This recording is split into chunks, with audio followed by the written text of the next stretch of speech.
Doing what's right, doing what's wrong. Little story coming up, and Froggy, I'm going to have to suck you into this story this morning on right and wrong. Great. Froggy's I love when you teach me life lessons. Yes. You're a big fan of getting sucked into things. Yeah, a Froggy life lesson is coming up here on the MJ Morning Show. Hey, folks, welcome. MJ and the crew here. It is the Thursday morning, 6 o'clock exactly here on the broadcast. Hey, big news today. If you were listening about 8 o'clock yesterday, you heard Chris Jallo, one of the big dogs over at Lucan's Liquors, and he gave us a VIP prize package to meet Mark Wahlberg on Saturday at the new Lucan's location on Dale Mabry, just south of 275, just north of Kennedy. It's the old Rooms to Go Kids location. So this morning, here's the deal. We are giving away a Mark Wahlberg meet and greet VIP package. So the winner this morning, and we'll do it, I'll try to narrow down the time, but we're just going to give it away to a certain caller, and hopefully, you know, you're a big Mark Wahlberg fan. If you're not a Wahlberg fan, and if you don't like tequila, and well, then why'd you leave it to the folks that you ought to be one of the two. You ought to be a huge Mark Wahlberg fan, or like tequila, or maybe both. That'd be the best scenario. Yeah, but I could see someone just being a huge Mark Wahlberg fan, and hey, you get his autographs on bottles of tequila. But here's the deal. So Mark Wahlberg, he is representing Flecha Azul Tequila. Now I don't know much about tequilas. I'm a bourbon and whiskey kind of guy. He's like an investor. He's a part owner of the thing. Yeah, He's not like just the He's promo not the guy. pitch man for it. Well, listen, I'm sure he's got a piece of it. I was looking on. Let me go to. He's got a piece of everything. Yeah, let me go to his. How do I get to the search here? All right, so if I go to Flecha Azul, AZUL, Flecha Azul Tequila, and if I look at, this is on the platform formerly known as Twitter, and it says backed by Mark Wahlberg. So it says ultra premium tequila filled with history and heritage, authentically crafted in Mexico, backed by Mark Wahlberg, founded by then there are two guys here. Founded by Abraham Answer and Aaron Marquez, backed by Mark Wahlberg. So I got to believe back means, well, it could mean a couple of things. Back could be, and I haven't dived in to find if there are stories on whether he's financially back in the company or if he's just the spokesperson. A lot of times, a celebrity or someone will get a piece of the action by promoting. They'll get shares. Yeah, they'll get shares in the company. So here's the deal. So Mark Wahlberg is going to be in town on Dale Mabry on Saturday morning. It's 11:30 to 1, and we're going to give away a VIP package, which puts you in the VIP line, so you get to go first. You get the VIP access. You get to meet Mark Wahlberg. You'll get 3 bottles of the various tequilas autographed by Mark Wahlberg, and then you get a chance to get a picture with Mark Wahlberg. So this is a cool package, and you get to do this on Saturday morning. So the process starts at 11:30. Mark Wahlberg is slated to be there from 11:30 to 1. And listen, this is an A-list actor. He's supposed to be a really nice guy. Hey, Roxanne, you interviewed him how long ago and for what movie when you did some junket, I would imagine? I've interviewed him a couple of times. Hold on. You interviewed him in person? In person one time in New York City when he was in The Fighter. and with Christian Bale, and that was a great movie. I'm trying to see when that came out. It's hard to. Oh, that was in 2010. Wow, that was a long time ago. Yeah, 13 years ago. Yes, and then since subsequent to that, then I interviewed him on via satellite for a couple of his movies, and where do these interviews run? well, they all ran on a local TV station here. Can you say which Which one? Yeah, one? yeah, This yeah, is- look, yeah. like five. Channel 10. On a local TV. Channel 10. Just say which Channel station. 10. Channel 10. Yeah. Channel Okay. 10. Right. Yeah. Okay. It's like you hide stuff. It's like just say No, I want where you to to run. pull it out of me. I want on you to. a local TV station. Just on Channel 10 it ran. You know, and Right. Jay, you know, she works at a local radio station now, and she doesn't work at the local TV station Yeah. anymore. I work for a Yeah. local morning show. Yeah, just a local radio station, local morning Details show. are superfluous. Yeah. Okay, so yeah, so anyways, he was incredibly nice. When you do a junket, what's that look for? What? I see What I look? see you investors giving each other looks. I see that. I'm not blind. Let me continue What are with you my guys story. doing? It's not that we're continuing. We just wish you would have said Channel 10 the first time. Just say Channel 10. Where did the interview run? I Channel love your- 10. You know what? Froggy's across the room from me. I'll start giving him secret looks. Yeah. You guys, it's not so secret. About We you know. guys. Give a look to Froggy, the guy who cares goalies. Roxanne, we love you. We love you, but sometimes it's like, pulling a tooth. It's sometimes it's just like you hide info for some reason. It's just weird. It's not relevant to the story. The relevant part of the story is that when I walk, oftentimes you meet these celebrities. They're usually like one or two people Listen, in the hotel room with you. I didn't know whether you interviewed Mark Wahlberg and the video ran on your phone. I didn't, or whether. And that's why I clarified, no, a local TV station. Could have been on my phone, could have been on a local TV station, or could have been on Entertainment Tonight. I narrowed it down for us. You really didn't. But just say Okay. where. All right, anyway, So- go. All right. When you meet these people, usually they're seated in the room. Yeah. Someone might be fixing their makeup a little bit. Mhm. Sometimes they don't even talk to you when you come in until the cameras start rolling. I mean, And usually- rolling. Yeah, We're sitting here with Mark Wahlberg. Right. I'm with some TV station. Hi, Mark. a local TV A station. local, I'm sorry. Anyway, here's the deal. So you had a good time with Mark Wahlberg Yeah, he twice. came to the door of the hotel room and opened it up and was like, "Hi, thanks for coming. Come on in." Yeah. He just had a hospitality about him that was very down to earth. Excellent. That's what I'm trying to get at. That you liked your interactions with Yes, Mark I did. Wahlberg. I found it on YouTube. There it is. Hold on. Really? Yeah. Roxanne's interview with Mark Wahlberg and Christian Bale. Wow. Whoa. All right, well, hold on. We'll play some of this later Yeah. on. I'd be nervous. Hang on. Do you know this originally Oh, look, aired? it says a local TV a station. local TV station. It doesn't say no. All right. So here's the deal. Would you like to meet Mark Wahlberg at a local liquor store? At Lucan's? Would you like to meet Mark Wahlberg on Saturday? You'll get the VIP access. You'll get 3 bottles of the signed Flecha Azul tequila, and you get your picture with Mark Wahlberg. You can win this package this morning here on the MJ Morning Show. Keep listening. We're going to be talking about it momentarily. We'll talk about it all morning. We'll talk about it later. We'll talk about it numerous times. And then at some point during the show, I'm going to say, all right, let's give away this prize package to meet Mark Wahlberg. And I'll tell you what number caller to be here at 800-990-1047. Simple as that. What do you say we get some local traffic? We're just getting rolling. Look, Roxanne's I just got that. Roxanne's A good one. Oh, it's going to be all day. Hysterical. Roxanne, all right. Let's grab Pat with traffic. MJ Morning Show back in a minute. Looking.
MJ Morning Show on Q105. Is there any further update to that fishing charter captain that lost it on what we think were some British tourists down in, was it Marathon or Isle Morada or something? Somewhere down, close to the Keys or, folks, if you haven't heard this, what's today? Today's Thursday.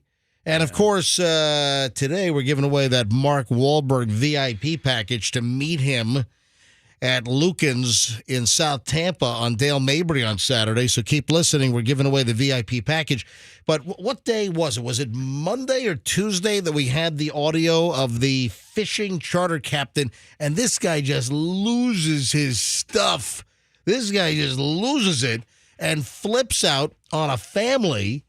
And what was the deal, Froggy? The father slipped on some water on the deck. Yeah. Well, the captain actually put out that he didn't actually slip. He just went to the wrong place and leaned against the throttle, which is easy to do. But knocked him in forward. But didn't you say that it was? At first, he said that the guy said they slipped because it's a weird story because it turns out they had a good time and they caught a bunch of fish and they made up. But then the family released that video afterwards. Oh, yeah. Yeah. So how good of a time could they have had? Like, it's weird. Because the video is just too good. So what happened, apparently, is the captain was back on the platform at the back of the boat. Yeah, he was, back dealing with the fish, I guess. But he left the engines running, which... I guess it was an idle. So he shouldn't have done that, right? He should... That's right. Daddy, No, Daddy, I want a golden goose, Daddy. We don't do a lot of betting. Daddy, I want to go on a fishing charter when we're in Florida, Daddy. It'd be so fun. So this is the charter captain flipping out. And, I want to also play this for the early crowd because when we did this story earlier in the week, we did it late in the show. We did it I think in the 9 o'clock hour near the end of the program. And a lot of you early listeners probably never heard this. And, Froggy's a big fisherman. How often do you go out fishing on your boat? Not as often as I like these days, but I still fish here and there. When was the last time your boat was in the water? Let me ask that. About a month ago. Are you kidding me? You bought a new boat for it to just sit around. You guys are making payments on your... did you pay cash for that boat, or do you... yeah, it's paid for. Straight cash, homie. Well, good for you. Well, thank you. Good, good for you. Look at this. Yes, it is. Froggy and Kim just reeling it in. All right. See what I did there? I don't know what you're doing. Reeling it in? Just reel, oh, it's funny. That's really good. Just reeling it in, baby. All right. No, but, my cousin was on a boat, and his daughter ran into the throttle and bashed the boat into the dock and caused thousands of dollars worth of damage. Really? Because a little kid just knocked into it. I mean, it happens. Oh, let me guess.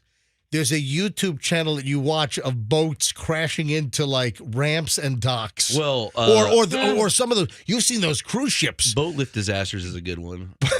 boat ramp disasters is a good one too. Well, listen, I've seen the pickup trucks with the trailers, the husband's in the back of in the boat, and he's trying to. And that's the most stressful part. Then the friend or the wife. I've seen both. It seems like the wife is backing up the trailer. Come on, honey, back. And then the truck just slips. Stop! I think I've seen that one. And I've seen cars and trucks just slip down a boat ramp. Yeah. Because sometimes they get kind of algae laden. A lot of googans out there. And they get a little slippery. You want to move the leaves out of the way. Dude, wet leaves. I've seen full trailers and trucks just slide down boat ramps totally into the water and totally submerged. I've seen fights at boat. I mean, if you want to do a reality TV show, just set up a camera at a boat ramp, and you will see fights, arguments, on boats floating away. A Saturday morning when they're trying to launch. Right? I saw a guy launching a yacht one time, and it broke off and snapped, and it just floated away, and he's swimming after it. What? It's just insanity. It's insanity. What's the name of the YouTube channel? Boat ramp disasters and boat lift disasters. Come on, you're making that up. Are you serious? There's a lot of boat ramp now, incidents. what about the videos of cruise ships that they lose a motor and it crashes crashes into another ship, blowing the horn, or it crashes into a dock or a pier? Yeah. There are a bunch of those. Or hey, who could forget about Rodney Dangerfield in Caddyshack ramming the dinghy of Judge Smales, right? No. And then a lot of people just get on boats and just go. And then drops the anchor on the thing, right? So, all right, here's the... That's so. Fester, Oh what my are gosh. Are you? Hold on. Fester, So- roll that one back. All right, hold on. Let me roll back here. Fester's looking at the video of a cabin cruiser that's just coming on hot and just smashes into like a half a dozen other boats in a marina. Oh my God. It's $1 million boat. Oh So- my God. I have learned What the hell? quite recently that Yeah. the word compilation video also applies to YouTube Oh, no. when accidents are involved. So if you type in any kind of accident and the word compilation, Wait a minute. There's This guy some, beached his boat some guy is driving a boat onto like 100 yards over a rocky shore. Oh, no. my. Oh my God.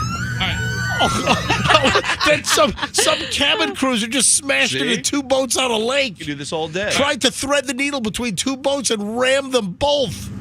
Oh my Okay, that's God. a freight liner. What is Holy that going to do? crap. Anyway, towed by a little- Fester, this is distracting me. yeah, okay. So Just hit pause. MJ, listen. Yeah. In lieu of awful TV shows, Right. my kids choose to watch compilation videos of police chases or car accidents. Right. Police chases. That's a little- It's incredible. Russian car accidents. I guess Oh, everybody yeah. in Russia has to A have like cam.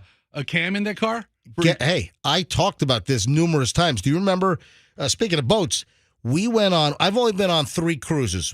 Cruise one was that awful rundown Carnival ship back in the late 90s with the MJ and BJ cruise. Remember that? That was a good time. And Carnival had a ship that was just docked in Tampa. This is like 1996, 97, 98, somewhere in there.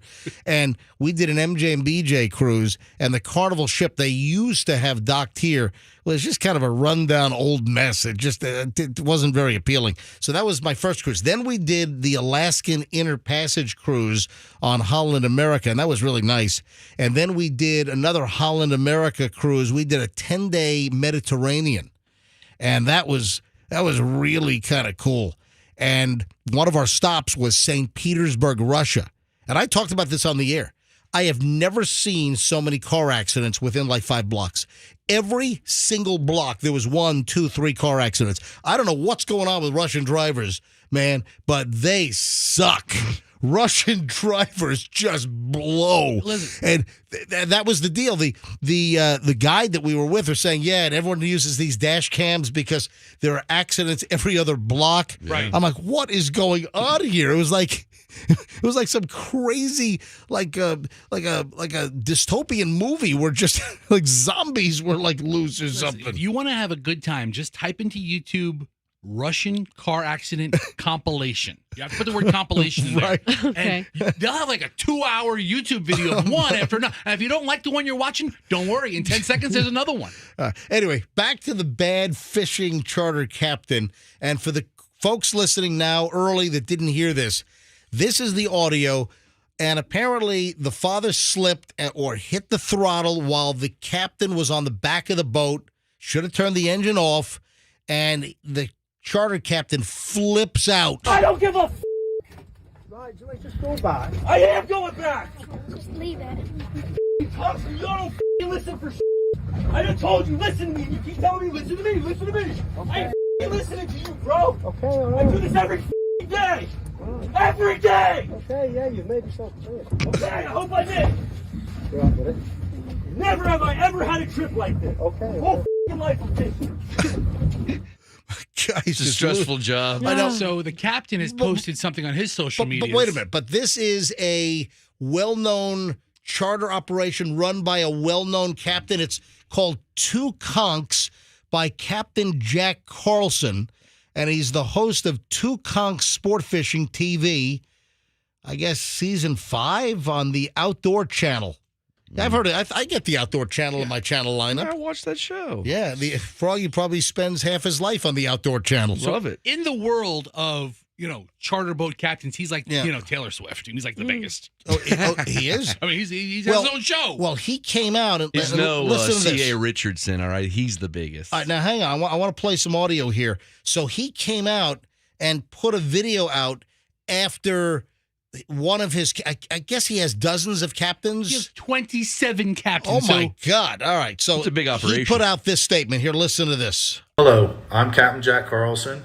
As many of you know, there's been an unfortunate incident with one of our charter captains. And as a result, Captain Chris is no longer operating under the Two Kongs brand. Just to give you the backstory, after speaking with the customer and Captain Chris, they were trolling and got into a few mahi, and at that point, Captain Chris was kneeling down in the back, taking the hook out of a fish. By this time, the customer found his way into the helm area and slipped into the throttle to the full position, causing Captain Chris to fall over the transom Lurch! and onto the dive platform by the motor. Boat lurched. Captain Chris then pulled himself up and made it back to the throttle and pulled it back. Shortly after that is when the video starts, and as we all saw, Captain Chris starting to yell at the customer. Yeah. After the situation cooled off, the group decided to continue fishing for the remaining 4 hours. They caught more mahi, returned to the dock. And then that's when the British family apparently decided to put the video up on social media, which sounds a little like this. I don't give a f. Right, Joey, just go back. I am going back. Just leave it. That's You it. don't f***ing listen for I done told you, listen to me. You keep telling me, listen to me, listen to me. I ain't f***ing listening to you, bro. Okay, all I do right. this every f***ing day. Oh, man. Every day. Okay, yeah, you've made yourself clear. Yeah, look like this. You all right with it? Never have I ever had a trip like this. Okay. Whole f***ing life of this. Oh, man. They're like, that was a very fantastic day. All right, thank you very much. We're going to post that bloody video. Screw him. Bastard. Did They tipped him $200. I was going to say, did they tip him? Yeah, 200. How do you know they tipped him I read $200? the Oh, story. really? Okay. So he, the captain, the cursing captain, cursing Captain Chris, he posted Not Captain Crunch, Captain Yeah. Curse. I sent this to you guys yesterday. I sent it to you, MJ. Roxanne found this, and she found a bunch of pictures posted of a very happy family Right. with the captain. Everybody's having a good time after this incident. And he kind of gives his side of the story, and he's right in some ways. Well, he probably shouldn't have let the boat run in idle, and then the father should have been more careful Well, so he didn't fall into the throttle. Here's what happened. The father obviously was upset about it, and they played nice for the rest of the trip, but then released the video. So I want to play Never Have I Ever with Captain Chris. Yeah, right. All right, 6:32. So I wanted to play that for the early crowd. Plus, there was some additional information that we wanted to deliver with that story. But man, that audio is great of the cat. Can you imagine what's going through this family's head as the captain is? You're out at sea or wherever the hell they were, and this guy's flipping out. You want God. to make morning show promos? Yeah. Let's use some of that audio. Yeah. Oh man. Never in my life. Never have I ever. 6:32. 6:32 at the MJ Morning Show here on Q105. Hey, are you tired?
In the news.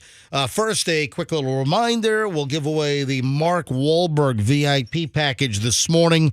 Folks, sometime during the show, and if I were to narrow it down for you, I'd have to say somewhere between now and 10 o'clock. We'll give Well, I don't know. I'm just going to do it when it feels right. So Mark Wahlberg is going to be at Lucan's Liquors, South Tampa, the new store on Dale Mabry, just south of Midtown and 275, just north of Kennedy.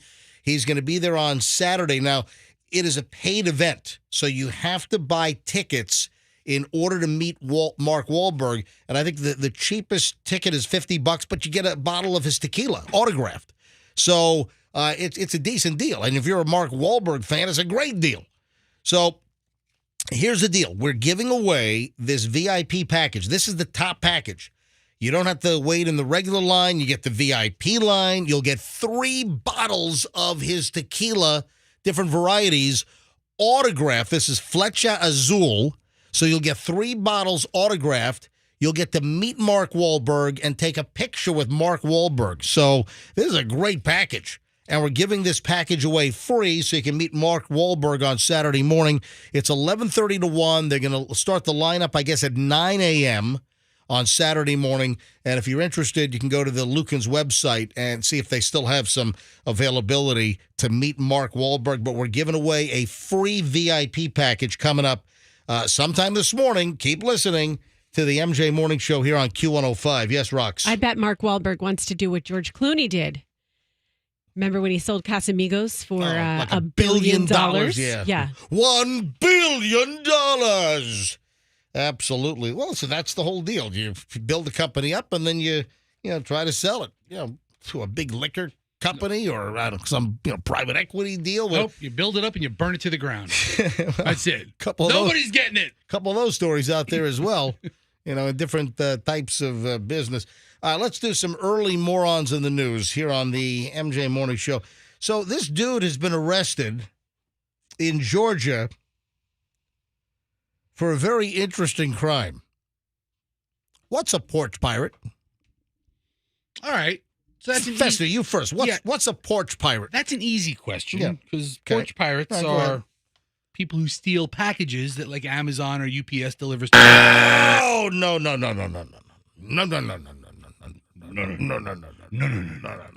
Hang on, I got that here somewhere. Hey, is that correct, Alec? No. No, Fester. No. Sorry, Roxanne, what is a porch pirate? They have it's Gasparilla. Gasparilla. No. When people stand out on their porches in their No, pirate costumes. All right, so Fester's guessed that it's someone that steals packages from porches, kind of waits for the UPS, the FedEx, the Amazon driver to roll through the neighborhood, sometimes DHL if it's an international shipment. So that is what Fester thought a porch pirate is. You think it's someone that's standing on their porch during Gasparilla? Yeah, Nope. Bayshore Gasparilla. No. Hang on. Alec, is Roxanne correct? No. Yeah. Froggy, you got a guess on what a porch pirate is? Yeah, it's an easy question. Yeah, what is It's people who steal from porches. Well, that's what Fester said, and that is absolutely No. I agree with Fester. That Wrong. must be what No. it is, unless you have some crazy joke. I don't have a joke. I'm just going to tell you the definition of a true porch pirate, Oh. and that's someone that steals the whole porch. Oh, no. they Forget just the parcel that's on the porch. they take the porch. A dude was arrested, hit with felony charges after he stole an entire porch in Georgia. This is according to WAGA, WAGA-TV, which is a TV station in Atlanta. The accused porch thief, Arnco resident Robin Swanger. I never heard of Arnco, Georgia. There's a lot of little towns in Georgia you never want to hear of. Yeah, And probably that's one right. This is one of them. Yeah, so he ignored no trespassing signs. He enters the neighbor's property and stole the wooden porch. Okay, so clearly we're Damn. dealing with a single wide or double wide situation here. Oh, my God. Did you find the story as well on Channel 5 Atlanta, Fox 5, right? Yeah, yes. Yeah. An Arnco man is accused of being a porch pirate, literally stealing a porch from a neighbor's front yard. Robin Swanger is facing a felony charge. Investigators say it happened on Clement Harris Road. Man, that's very Georgia sounding. Sure is. Where'd that happen? Oh, it happened there on Clement Harris Road. Yep. In Arnco, Georgia. Although the property from which the porch was stolen has the appearance of being abandoned, the owner says, no, my stuff is not up for grabs. Is this thing a single wide or a double wide? Because sometimes you have those wooden porches that kind of, like the steps and a little porch, a landing area that I've seen like right next to a mobile home or something, right? So this porch was like 8 feet by 10 feet. So it was obviously in front of like a trailer or something like that. It's a full 8x10 porch. It would be what goes onto an what? I don't know. I don't know what this a sheriff's investigator is giving sentences to the news that are completely non-English and nonsensical. Let me read this. It's a full 8x10 porch. It would be what goes onto an hour HOUR for entry and exit. So what it should say is a house, and I think it's a spell checker. Okay. Type of thing. Oh, so it should go onto a house. All right. hour. All right. Porch pirate, obviously, usually is used for people that steal packages from the porch. No, this guy stole the whole damn porch. So they're calling him the literal porch pirate. This guy. So I think that's about it. So the guy's been hit with, I think, felony charges. Yeah, deputies said that they've been on the lookout for this Swanger guy for several days, and they're, I guess they're trying to find him, but he's going to be. Investigators have dubbed him the literal porch pirate, and he's earned a felony charge. So he's been charged, but I guess now they're trying to find him. Oh, also, he's also involved in, I guess, domestic violence issues as well. So just a fine. What are you doing? I was trying to play the news report of it, see if there's any more details. Give me a little warning here. I didn't know your audio was up. All right. I can't warn you on the air. I got a 1-800 junk commercial starting to run here. That's where he is. Yeah. That's where the porch ended up. Yeah, in the 1-800 junk truck. All right, so that's what you call a literal porch pirate, ladies and gentlemen, in the literal sense of the term porch pirate. So all three of you were wrong. Nobody guessed the actual answer that a porch pirate is someone that actually steals the whole freaking porch. So obvious when you say it like that. Yeah, I know. All right, 6. Are there any other little terms that maybe you might misconstrue? Can you think of anything else? Any other little euphemisms or little terms? Like I can't think of anything off the top of my head. 6:49 at the MJ Morning Show here on Q105. So I still have additional morons in the news, so I'll probably sprinkle some of those in during the course of the program today. Oh, Roxanne. Yes. Do you ever get itchy palms? Well, that's a trick question with me because I have eczema. So yes, I do. Yeah, not fair to ask her. Well, hang on a minute. We need to talk about itchy palms here on the MJ Morning Show, and we will do that next. So stand by.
Morning Show on Q105. MJ and the team here, Roxanne and Fester, Froggy, 7:02 here on a Thursday.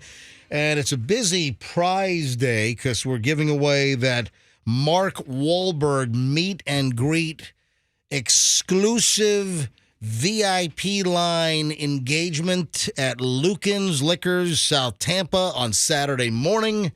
So here's the deal. Just keep listening, and I'm just going to tell you when to phone in. And you got a chance to meet Mark Wahlberg, A-list actor, as he is representing his Flecha Azul tequila line. And we're giving away VIP access. So this puts you not in the regular line. You get the VIP access line. You'll win 3 bottles of his tequila, different varieties. He'll autograph the bottles of tequila, and then you get to take a picture with Mark Wahlberg as well. All at Lucan's. So thanks to Chris Jallo over at Lucan's. He was on the show with us yesterday, gave us the VIP prize pack to give away.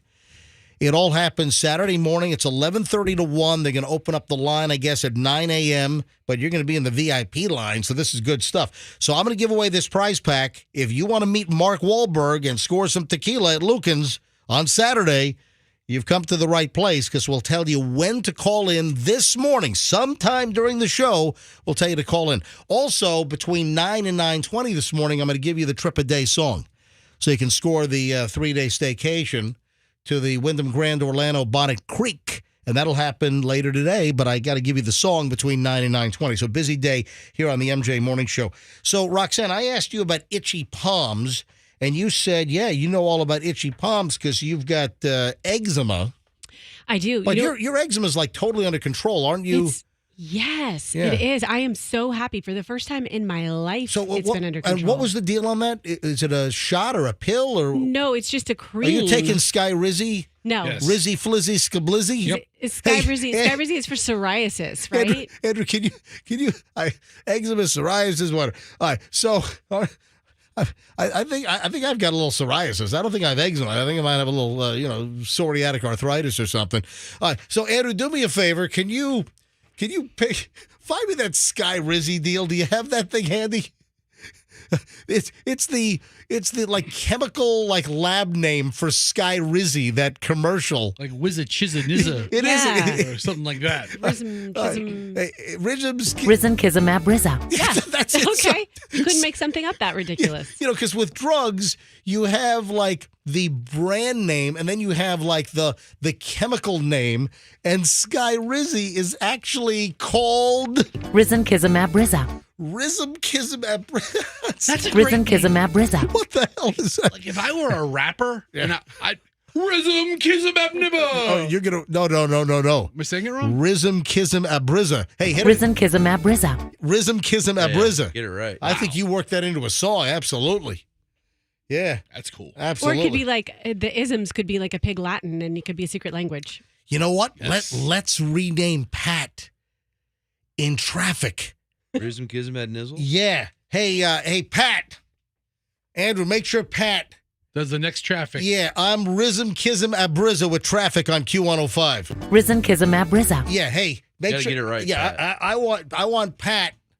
Instead of using his name Pat for traffic, Pat. I want him to. Yeah, that's just dull and boring. From now on, I want him to say, with traffic, I'm Rizum Abriza on the MJ Morning Show on Q105. What a good name. Yeah, Rizum Abriza. Traffic report coming up in just a few minutes here on the MJ broadcast. Oh my All right, so itchy hands. Yes. And Roxanne, what are you doing to get rid of your eczema? I don't know what it is. It's just the new person that I saw for the first time. Her name's Michelle, and she gave me some kind of cream, and it cured it. Probably that salmon sperm stuff that women are putting on their. Jennifer Aniston. Did you see that? Yeah, I did. It's not salmon sperm. It's Well- a corticosteroid, topical steroid. So why are they calling it salmon sperm? No, the stuff that I'm Oh, using. doesn't use salmon sperm. No, Right. but there's some kind of a new Jennifer Aniston like facial treatment, and I guess it's salmon.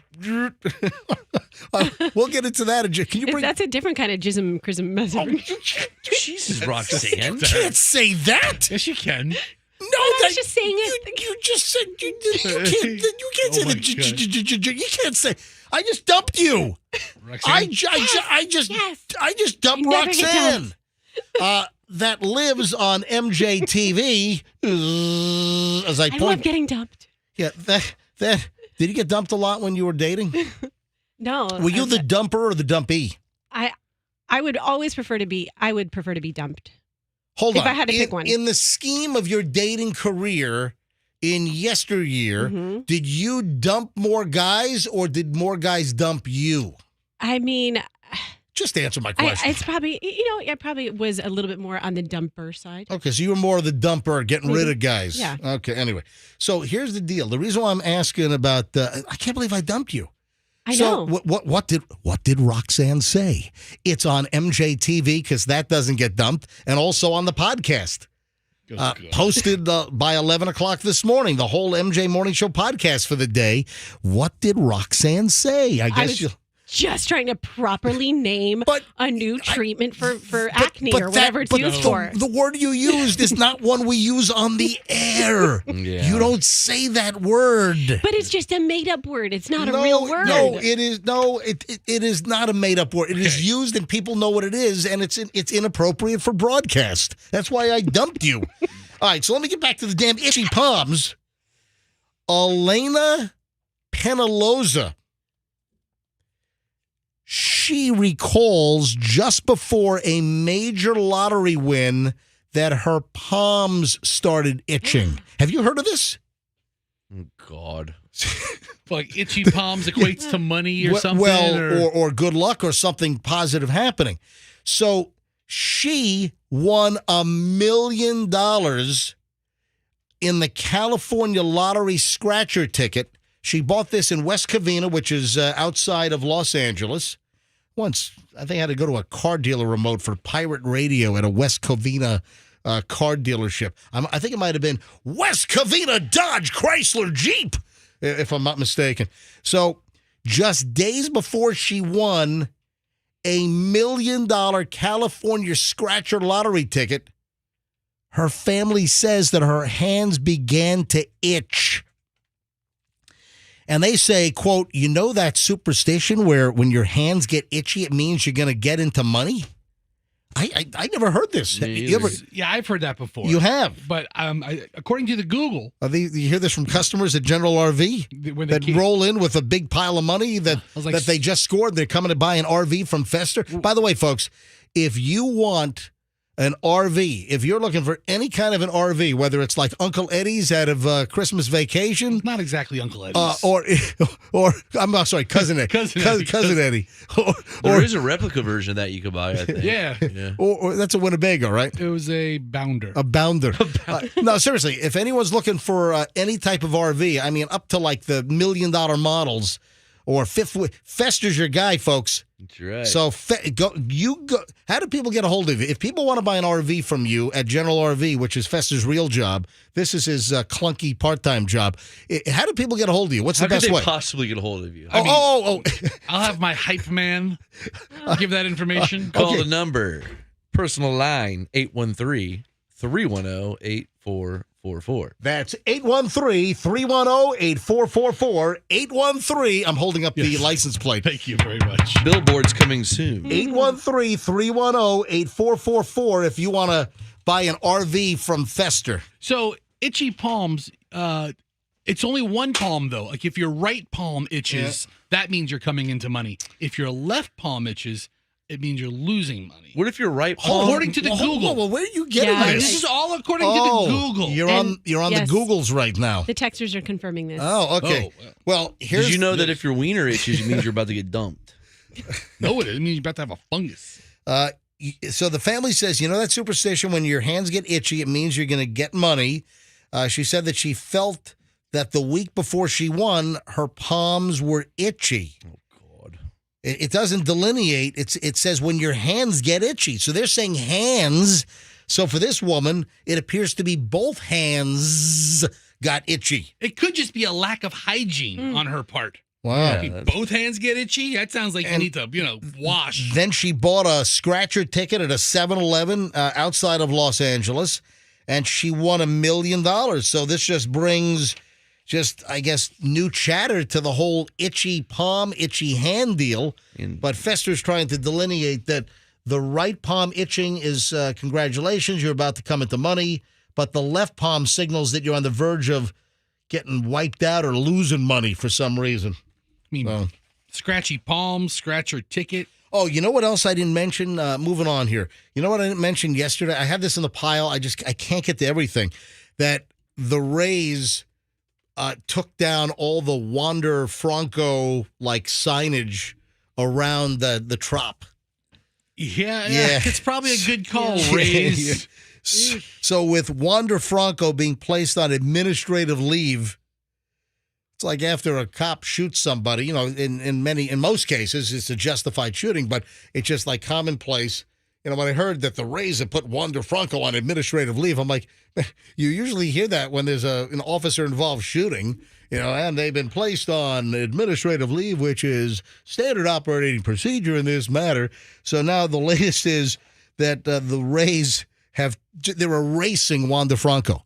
They have to. Anything, any posters, any signage at the Trop, and all the Wander Franco jerseys are out of the gift shop. Although Fester did find one at Walmart earlier the week and put on a medium, which typically fits a 14-year-old. So Fester, it doesn't seem like he's coming back. But again, innocent until proven guilty.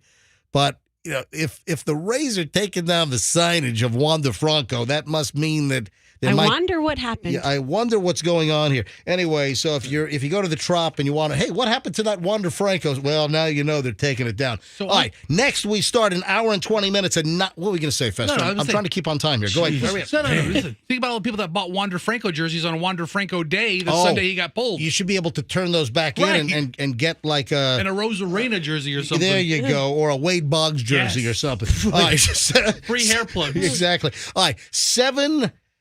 What? Wade Boggs has like the best hair. No, he does. He's bald.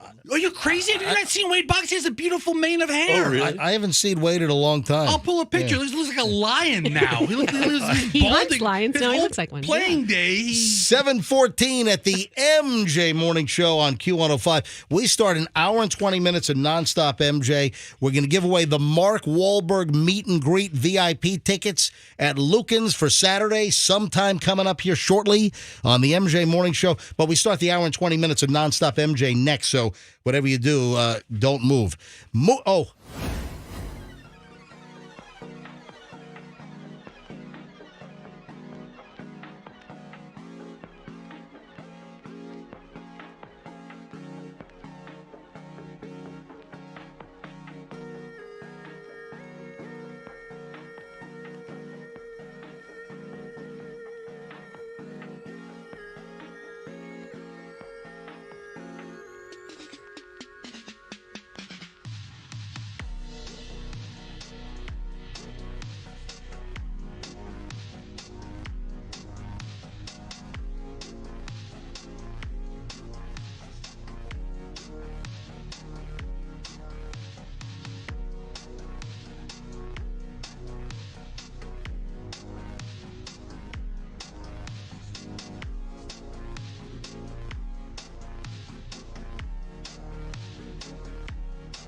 on Q105 and Deborah Harry, Blondie, 7:25 exactly at the MJ Morning Show. And here's where we begin an hour and 20 minutes of nonstop MJ. Happens every single morning at around this time, 7:23 to 7:25-ish. We start an hour and 20 minutes of nonstop MJ, so let's go. Mark Wahlberg, exclusive VIP line tickets coming up. Your shot to meet Mark Wahlberg, get 3 bottles of autographed tequila, get a picture with Mark Wahlberg. We're talking A-lister, baby. Mark Wahlberg in town. He's going to be at Lucan's Liquors on Saturday, and we've got your VIP tickets. This is the Lucan's location, South Tampa, the new store where the old Rooms to Go Kids used to be. And it's going to be Saturday, 11:30 to 1. These are paid tickets. And if they still have any available, go to their website, and they start as little as $50. But this is the VIP ticket.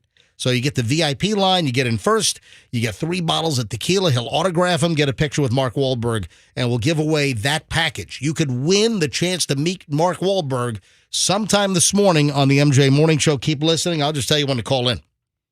Also, between 9 and 9:20, the Trip a Day song.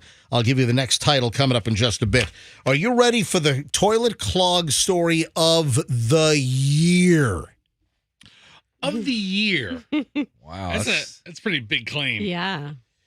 This is, I'm telling you right now, it is, what is today? August 24th. Today is Thursday, August 24th. And I'm going to tell you right now that there has not been a better toilet clog story thus far for the first 8 months of the year. And I'm going to tell you right now, I am going out on a cliff here. I'm hanging over the edge. I'm telling you right now, I don't expect there to be a better toilet clog story for the remainder of 2023. At the Academy of Toilet Clog ceremony this year, this one is going to win. You're certain of it. Live from the Kohler Toilet Bowl Studios.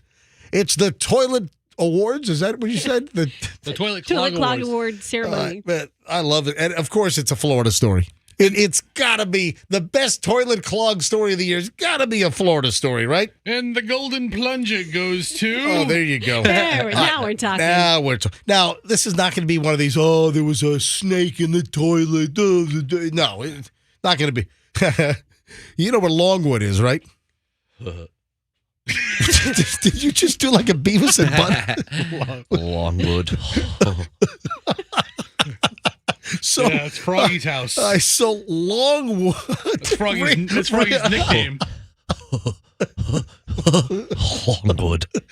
So Like a little butthead early in the morning. yeah, I hear that. So Longwood is just outside of Orlando. So Longwood, what is it, a little northeast of Orlando, if I'm not mistaken? Off of I-4 northeast of Orlando. Just a little north and to the east, Longwood.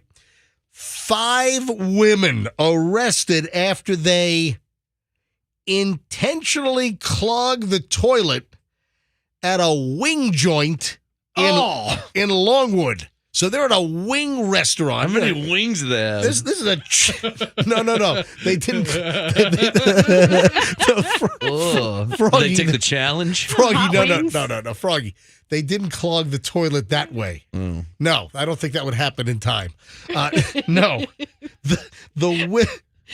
listen, this gets crazier. Well, the blue cheese. Their digestive system isn't that fast. Okay, go ahead. The women apparently intentionally clogged the toilet, not once, but twice, at this wing restaurant in Longwood, north of Orlando. And then it started a physical brawl with the employees, according to the Longwood, Florida Police Department. Here are the parties involved. Kanisha Charles, 18. Taisha Charles, 19. Kianda Charles, 24. Jasmine Klein, 26. And Jalea Smith, 20. All arrested, charged with disorderly conduct, battery, and criminal mischief. Why? Because on Saturday, they were at Papa B's. Papa B's. Papa B's, apparently some wing joint, some restaurant in Longwood. The supervisor on duty at Papa B's told the responding Longwood, Florida Police Department that the bathroom toilet was stuffed, packed with toilet paper, and the group of 5 women were most likely to blame because they were the only customers in the place. So the toilet was just jammed with toilet paper.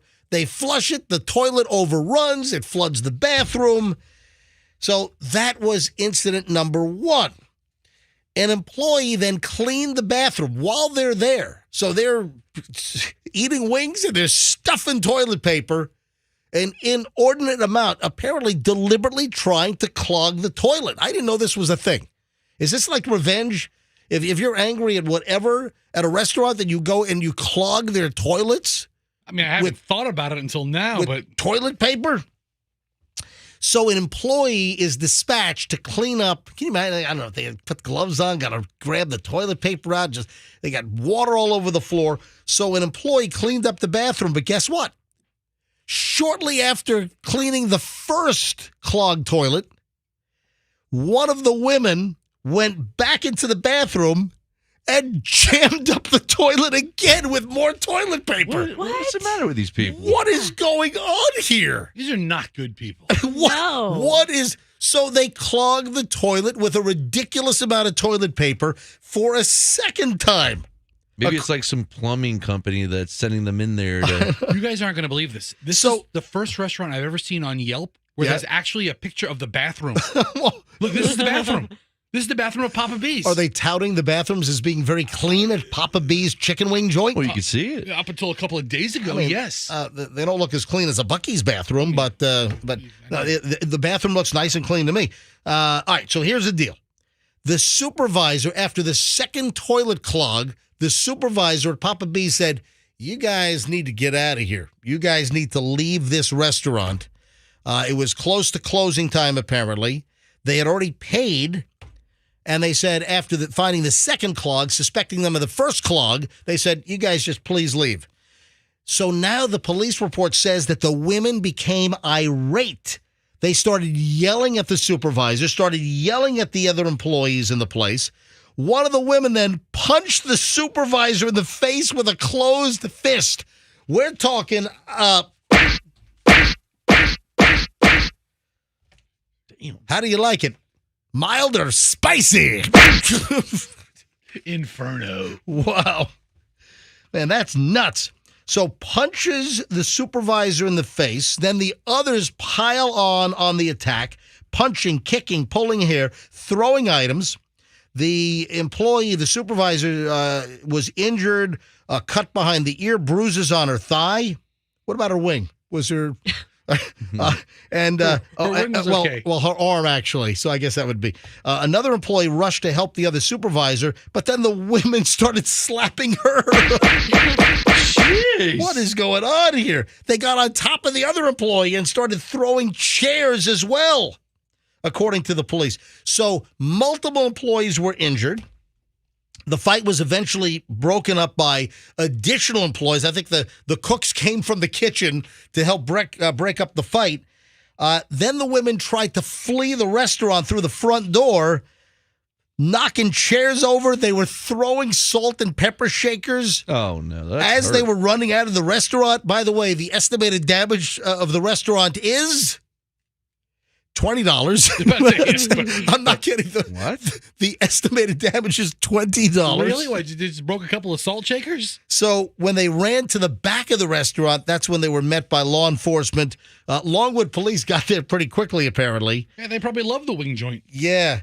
So surveillance footage viewed by the police, and I'm sure prosecutors as well, it essentially says that the restaurant employee's story is absolutely consistent of exactly what happened. So what the hell? Why would they want to clog the toilets twice inside this place? Did they have bad service? Did they not like their wings? When do you decide, oh, yeah, we're going to clog their toilets? They must have got really bad service. Hey, Roxanne, go clog the toilets down the hall here. I would. That is so nefarious. I would They're clogged never half do the time that. anyway. Dude, yeah, I'm about to say, they're shut down three-quarters of the time anyway. Anyway, the 5 women were arrested. They were taken to the correctional facility in the Longwood area, and they all posted a $1,026 bond. And they were, but that's it, folks. I'm telling you right now, that is the best toilet clog story you're going to hear this year, right here on the MJ Morning Show on Q105. I could go for some wings right now. What if Marky Mark? What if Mark Wahlberg clogs the toilets at Lucan's on Saturday? Twice. Don't do it, Mark. Twice. Don't do it, Mark. All right, Hey, yes. I was just going to say, speaking of toilets, I've been thinking about this the whole time we've been talking, so I'm going to say it. The nicest restrooms in the world, public restrooms, name it right now. I'll tell you. What? Tampa International Airport. Oh my gosh, the family restroom there. Okay. The whole time you're talking, I was just thinking to myself, if anyone ever does a thing to those restrooms at Tampa If International anyone Airport, ever clogs those toilets, you're going to hunt them down. I'm going to hunt them You're going down. to beat them senseless. They are the nicest bathrooms ever. You're going to take MMA lessons in order to I beat will. them senseless. I will. Nobody's messing Yeah. with TPA toilets. All right, 7:36 MJ Morning Show. Mark Wahlberg VIP tickets. We'll give those away sometime this morning here on the MJ Morning Show for his appearance at Lucan's on Saturday in South Tampa. If you want to meet Mark Wahlberg, you can do it.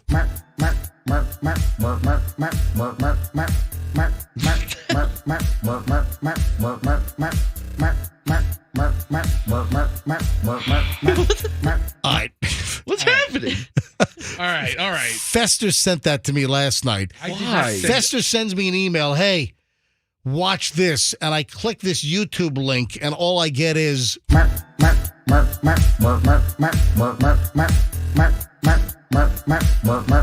What the hell is this? What did you send me? Even Froggy's going, what? What is First of all, it's the Merp song. Merp? Merp. Yeah, you want to explain why the hell you sent me the Merp song? So I come home yesterday, or my daughter comes home from school yesterday. This is Hadley. Hadley. She's Hadley. coming home from school. Your only daughter. Only one. Yeah. All right, I'm going to break something here. Right. I'm going to start I'm going to clog the toilets and throw salt and pepper shakers in about 2 seconds. I'm going to start punching employees in the face. All right, so what the hell is the Merp song? MERP, by the way, folks. Merp. What is the Merp song? I have no idea. I have no idea what it is. I don't know where it came from. I don't know what the history is on it. I don't know what the backstory. I don't know who made it. I don't know who's getting the royalties for it. I know nothing about this song. I don't know what country. Except your daughter comes home and did she say, Daddy, please bring up this link? Or did she bring it up herself on a computer in the house or Yeah, what? She has a tablet, right? And she's like, she pulls it up on YouTube and she goes, Dad, you have to listen to this. I was like, okay. So I'm sitting down and I'm like, Merp. and I'm like, Merp. And then she This starts. is 4 minutes of Merp? Okay. The song. This is all it does is Merp. MERP, Merp. I have no idea what language this is. And now, ladies and gentlemen, Merp Griffin. It's the Merp Griffin Show. Merp. Go ahead. There's apparently a Merp live feed on YouTube, Merp 24/7. What? It's been running for months, just on continual loop. That's what this is? This Yes. is a continuous loop of Merp?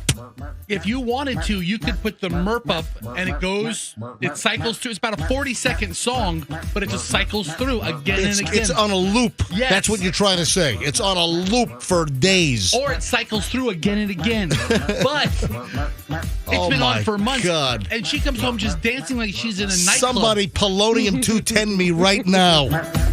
Somebody put me on a Legacy 600 with Prigozhin right now. Hadley's fist pumping, and she's like she's at a rave. By the way, crazy. the Legacy 600 is the civilian private jet version of the Embraer RJ-145. Yeah. All right. Is this the new hamster? Remember the old hamster song? What was that one? Maybe. I don't think it's even new. It might be out for a couple of years, but This Merp? the Merp. Anyway, she says, Yes. give it to Uncle MJ. He could play it as rejoin music. Oh, my. She Like knows you- what rejoin music is? Yeah. Wow. She even knows when we don't play the song and we play the And we just do a rejoin bumper. into early morons Yeah. in the news. And she's like, he could play it then. Yeah, I'm calling your daughter. Merp. 11 going on 40. Hello? Hello, is this Merp Central? Yeah. Is this Hadley? Yeah. Easy now. Hadley's on the way to school this morning. Hadley, where did the Merp song come? Where did the Merp song come from? It came from YouTube. We know that, but how did you? It's on a loop for 19 days. All right, how do you know about the? Kettle told me about it, and I was just. Hold on, did you just hold Good on? one, Hadley. Say it again. Did you Tell just him. say your friend Kettle told you about it? Yes, I do not want to say her name. Do not reveal who told you about Kettle. this. Oh, now she's Kettle. now she's emulating Roxanne, who doesn't want to give out names and makes up stupid names like, "Oh, that's my friend Kettle." I'm Hadley's radio role model. So, Hadley, were your friends talking about this stupid song at school? Yes. And this was what? Yes. Actually, after fast testing, I actually turned the song on the tablet. Everybody was mad at me. All the other people in the room was just mad at me. But everybody just sang along. All right. So wait a minute. You played this in school? Yep. Man, if I were the principal, I'd suspend out of school suspension 3 weeks. You mean you're being disruptive in class? That's what it sounds like. No. Okay, I was going to be proud It of was you. in a small group. Okay, all right. Merp, merp, merp, merp. Oh, jeez. Stop. Oh, my.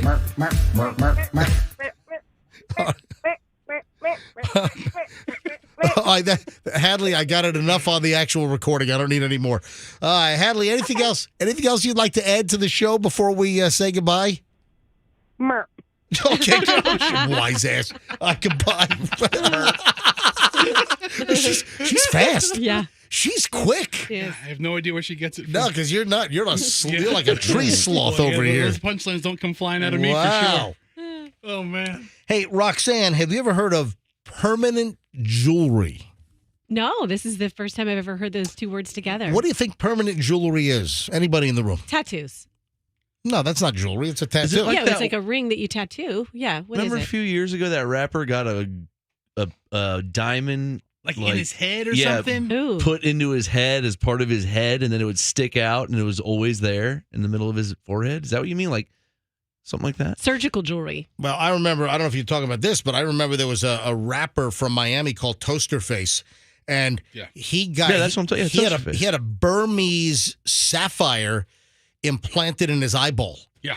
Do you remember that? It's crazy. Yeah. Toaster face is great. Right. If I you thought you don't were going know, to say he has a toaster, like in his face. I thought he was going to have like an toaster bound to his head. no, permanent, you ever heard of Catbird? You ever heard of Catbird. a store called Catbird? Oh, no. Catbird. I have No, not. no. Catbird is a store that has locations in New York City. They do permanent jewelry where they weld a tight bracelet onto your wrist and you can't get it off. That sounds miserable. Yeah, so that's permanent jewelry. Would you have any interest in a bracelet? It's like handcuffs or something, you know. So, you said tight jewelry? Like I wouldn't want it. No, tight. no. I mean, it's Yeah, not. that's- It's that's not. the No, part no. that sounds weird. It's tight in the sense that you can't pull the bracelet off Oh, okay. over your wrist. All right, I don't want it to cut So- off circulation. No, like, have a nice day. It's not going to cause gangrene, or it's not Okay, going all right. to cause you to lose a limb or something. No, but permanent jewelry is a tight-ish bracelet that is permanently on. You cannot take it off. And Catbird, I guess, is selling these things. They're bracelets that are welded onto your wrist. They're zapped onto, I don't know, it's like a little TIG weld, but so you can't get the bracelet off. And this Catbird place, they call them forever bracelets, and they started a number of years ago, but it got really popular now in the last year. And this is the permanent bracelet, which permanent jewelry, permanent bracelet. I don't know. Do you have any interest in that? I guess not. I don't know. I'm just trying to think. I feel like we're going backwards in time. I feel like, okay, imagine if forever jewelry was the first thing that was around and it was like you had to get it welded on every time you got a piece of jewelry. And then someone, lo and behold, invented the clasp. And now you can take it off when you sleep at night and you're more comfortable. You see what I'm saying? Like, it seems like we're, It's like people are going back to outhouses. It's like a shackle or something. Right. Yeah, But- right. But no, apparently this is gaining in popularity, the so-called permanent jewelry. Yeah, Kim told me there's a place here that does it. She just texted me. Oh, she did? Kiefer Jewelers, I guess. Hold on, man. Let me call Kimmy. In Lutz. Yeah, we know the guys over at Kiefer. Yeah, let's get the whole family on the show today. Let me see. Let me call up your wife. Is she listening right now? I want to get a diamond on my wiener. Oh, yes. Froggy, why do you... Oh, I got to get one in a day. You're like 6 years old every day. I'm more like 5. Either poop or wiener. You got to work it into every freaking And show. duty. Be like a little. Oh, and duty. That's right. All right. You got the trifecta on. Good job, Parag. What would you get for jewelry? I'd get a belly button ring, but it'd be the size of a basketball hoop. Hello, Kim, Froggy's wife. Hey, what do you think about your grown husband having to use the word wiener, poop, or duty on every show? I have a lot of thoughts. I live with a household of all boys, so I'm kind of numb to it. I just tune it out at this point. Gotcha. So. All right, so you know about this permanent jewelry? Yeah, Kiefer Jewelers, they have 2 locations in Lutz and Dade City, and they do that. If you go to their Instagram page, they showed how they weld it shut onto your arm. Oh, wow. Wow. All right, so I guess they're picking up with, I guess Catbird started, maybe Kiefer, they're doing it here in Florida. I've heard it. I mean, they've been doing it. They've been doing it for a while. I think Sutherland's is doing it. Was Kiefer Jewelry? Didn't we have a relationship with them? I think the guy's name is Ed Hevia. He owns it. And if you remember years ago, they had a little golden radio made for you. Oh, yeah, that's right. Yeah. That's right. Because I knew Kiefer Family Jewelers. That's right. I still have that. And back then they had just a location in Dade City. Yeah, they had an antique Zenith gold radio for like a charm for a necklace. They had it made for me, customized, a little Zenith Stratosphere 1000Z model from 1935. And that's right. I knew the name Kiefer Jewelers. Wow. All right. Hey, Kim. And their daughter Alex runs it now, and she and I work together. So oh, wow. Oh, yeah. Hey, why don't you sell, even though you work for another radio company? So Froggy works here, and Kim works for another radio company selling advertising. Can you sell them commercials here on the MJ Morning Show? Unfortunately, I cannot. So hold on. What if I steal the business away from you, and we have a previous relationship with them? It's okay. I reach out to your clients, too. It's fine. Hey, thank you, Kim. Hey, turn up the radio. I want you to hear something. Turn up the radio. I want you to hear what I'm about to talk about. Okay, I'm listening. I'm in my car. I'm ready to work. Very good. Hey, speaking of advertising, before I get into our teased item for 7:45, it's 7:47. I'll get to it in a minute. And it just seems that everyone is doing this. This is happening everywhere. And it seems to be somewhat sudden, and I'll get to that in a second. But speaking of advertising, folks, it is incredible. I want to play just a couple of clips here. It's only going to take a minute. But some of our advertisers, we've had them on the air recently. All of our advertisers get amazing results from this show, like Fields Motor Cars, Mercedes, Fields BMW. I get comments from the sales folks, the management team. I get listeners that send me pictures of their new BMW or Mercedes. Hey, MJ, got a great deal. Thanks. This is a picture. I had a guy send me his new M4 in his driveway in Valrico. Hey, MJ, I got this at Fields because of you. We have a listener up in Newport Richey. He bought his Mercedes van from Fields Motor Cars Mercedes-Benz. So we just get great response. And a couple of additional, and we've had these guys on the air. Kenny Newman. Hello, Newman. Kenny Newman is the owner of Plan B Air Conditioning. And you hear me advertise Plan B Air Conditioning. For any air conditioning problems, you want Plan B AC right here in the Tampa Bay area. So we had Kenny on because I wanted to know about the stories that popped up in the Tampa Bay Times and on ABC Action News about, hey, if your AC is going out right now with the hot temperatures, the heat advisories, the record temps, that it might take a couple of days. You might have to get in line. So I called Kenny to see, is this true? And he said, yeah, it's a little busier than usual with the hot temps. But I want you to hear what Kenny, the owner of Plan B AC, said. Listen. My guys think MJ works for us now because every single hall they go to, they're like, hey, MJ. His team of service techs think that I'm a service guy, or they think I work at Plan B AC because... My guys think MJ works for us now because every single hall they go to, they're like, hey, MJ. And then listen to this. Listen, Kenny again from Plan B AC. It's so true. We're pretty much, every one of our calls, I'd say 80% of our calls right now are coming from MJ. That's crazy. Listen, that is effective advertising, ladies and gentlemen. I mean, 80% of the focus. So that's Kenny from Plan B AC.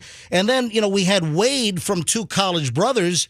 We had Wade on the show recently, and Wade said this. So, we've been working with you guys now for, I think, almost a year and a half, and it's been awesome for our business. This month, I think you all are our top referral source of new business. Our mission is to create raving fans. And So for two college brothers with a top referral, they're getting more moving jobs from the MJ Morning Show. What does that say? It says that we are effective beyond belief in advertising here on the MJ Morning Show. So I just want to put that out there, that as Bob Pittman once said, hey, what really matters is the results, that we need to sell results. And he was kind of putting down the ratings and everything. Yeah. Well. But it's like results. And listen, I don't know how to make it any more clear than that, the results that people get from the MJ Morning Show. Wow. All right, let's move on to something that everyone is doing. Well, I don't know about everyone, but a lot of people are doing this. In my house, 75% are doing this. So everybody but you? Yes. Okay. Let's just break the math down here a little bit. Chloe's doing it. Julian's doing it. Michelle has an increasingly propensity to do this. Does anyone know what and it's all over there. It's not just my family. It's happening everywhere. It has to do with television or movies or streaming. Well, I have an idea. Okay, why don't you spit it out? You don't watch movies together. You don't watch TV together. You just watch it by yourself. Incorrect. Whatever you like, you watch it on your phone. You can stop. You can stop. No. Keep going. So you don't have to make yourself wrong. You hear the buzzer and you keep.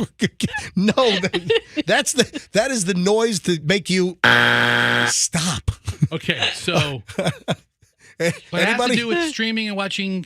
Well, movies, streaming, TV, whatever. It's visual entertainment on the screen. I've noticed that in my household. Yes, what? We'll be watching something as a family. Yes. And I'll look back at the rest of them, and all of them have their faces buried in something else, like their tablet or something like that. That was kind of my answer. But no, that's a good guess. No, you said together, like separate rooms. Yeah. But that's a good guess because tons of people are doing multiple screens at one time, and it's just, come on, focus. Focus. That is incorrect. Froggy, would you like to take a guess? Give me the hint one more time. Your family all is doing it besides you. So lots of people are doing it. It's not just my family, but I'm just mentioning that my family is included in this seemingly rash of this type of behavior. People, you know what? Should we get people to call it? Because, Froggy, you're not going to get it. Just sitting around naked. No. Yeah, Chloe and Julie are just sitting there. Oh, what? You couldn't work duty into it? Guts out. No. I was trying to work duty. I'll tell you what. Can anyone listening guess? And then I'm going to go into this. Is going to open up a whole discussion. I'm going to tell you right now, the phones are going to go wild on this thing. All right, let's go to phones on this. 800-990-1047. 800-990-1047. Do you know what it is that I'm referring to? That Michelle's doing it, the kids are doing it, tons of people are doing this. It's, for whatever reason, it's happening all over the place. Everyone seems to be involved in this, watching TV, watching a movie, streaming, whatever. What is going on? What am I getting at here? What's your guess? 800-990-1047. 800-990-1047. That is the number to make your guess right now. Yes, Roxanne. Again, worst clues ever. It's just like vague. It's like, okay, everybody. Guess what every line is ringing right now. My daughter is doing right now. Okay, everybody guess. Have any ideas? Well, you know what? It's so vague. My clues are so vague, but I bet you one of the callers gets it very early here. Let's go. Michelle is on I-4. Hello, Michelle. What's your guess? I know exactly what it is. They're turning on closed captions. Yes! We're looking at the first freaking call! Yes! Everybody does that. That's what then why didn't you guess it? Because everybody does that. Well, why? It's like everyone is using subtitles. Yes. Everyone is using closed captions right now. I can't. I've always watched it like that. I hate closed captions. I don't like it either. No, I hate that. It distracts. But hey, I use it all the time because I sometimes can't understand what they're saying, and I don't want to miss those details. Yeah. So I turn all right, now hold on a minute, Michelle. Hey, Andrew, screen all these calls. I'll take the phone calls on why people are using subtitles, closed captions on TV, movies, streaming. Everyone's doing it. So, Michelle, you do it because you think you're missing some of the dialogue? Yeah, because I can't necessarily understand what they're saying always, and it's like I get tired of like pausing it, rewinding it, and trying to play it again to see what was said. So I just turn on closed caption, and then I don't miss it. Now, how long have you been doing this, Michelle? Probably about 4 or 5 years, especially when I go to my dad's house because he's 82 and can't hear anything. Gotcha. Michelle, thanks for the call. First caller guessed it. All right, let's go to phones on this. Let's talk about how long you've been turning on the subtitles, the closed captioning, with the words on the screen for like everything you're watching. Why? Now, there are a couple of things here that I want to mention. Christopher Nolan, who just did Oppenheimer and, of course, a couple of Batmans, he is notoriously, I guess, called out for some dialogue in his movies being hard to hear, and he claims that it's intentional. Yeah, like every word Batman said. Yeah. Freeze, Joker. But what are you doing? Batman was That's a good- almost unintelligible. That's just having a seizure over here. All right, Just making Christopher Nolan jokes. But also keep in mind that there have been numerous stories lately that I've also seen about, I think one of the stories was, why is the dialogue so hard to hear on some of your favorite TV shows or streaming series? 2 reasons. Yeah? Because it's muddied sounding sometimes because the sound effects overpower the dialogue, and other times actors mumble, like what Fester just did. All right, let's go. 800-990-1047. I want to grab some of your phone calls. So the phones lit up. Every single line went when I said, what's going on here? I gave according to Roxanne, I gave the worst, most vague clue. Every line lights up, and the first caller has exactly the right answer. But for me, because I'm Mr. Vague over here. I do closed captions all the time, Call and I've me always Mr. done Vague, them. Mr. Vague. Remember that song, Mr. Vague? Call me Mr. Vague, Mr. Vain. No, that was Mr. Vain. Let me go back to phones here. Davika in Tampa. Hello, Davika. You're on the MJ Morning Show. Good morning, guys. I love you as usual. And the reason I knew the answer, because you spoke about it once before, it's subtitles and closed caption. I don't do it unless I'm watching a foreign film. Well, yeah, if you're watching a foreign film in a foreign language, then you need the subtitles unless you understand the language. Exactly. Like we watched, Michelle, what was the movie we watched? It was like what's the movie with, I think it's Al Pacino, and he's like an investigator. I think it was like a missing person, but the original film was like Scandinavian, like from Finland or something. So we went back and we watched the original that the U.S. movie was. I think it was Al Pacino in the thing, Froggy. Hey, I was definitely in that one. No, Al Pacino was talking Scandinavian. Well, no. There was a U.S. remake in English, but we went back and watched the original, like, Finnish version. And see, I don't know Finnish. So, Roxanne, maybe you can look at look up Al Pacino movie remake Scandinavian or Finland and see if you can come up with I don't remember. But what about Simone? It wasn't Simone, was it? No, I don't think so. I don't. Michelle would probably know. Insomnia? Oh, that's it. That's it. Thank you. Insomnia. Insomnia. Yeah. So we had to watch, when we watched the original Insomnia, we had to watch it with subtitles because I don't know Finnish. You don't? Or whatever the hell language it was in.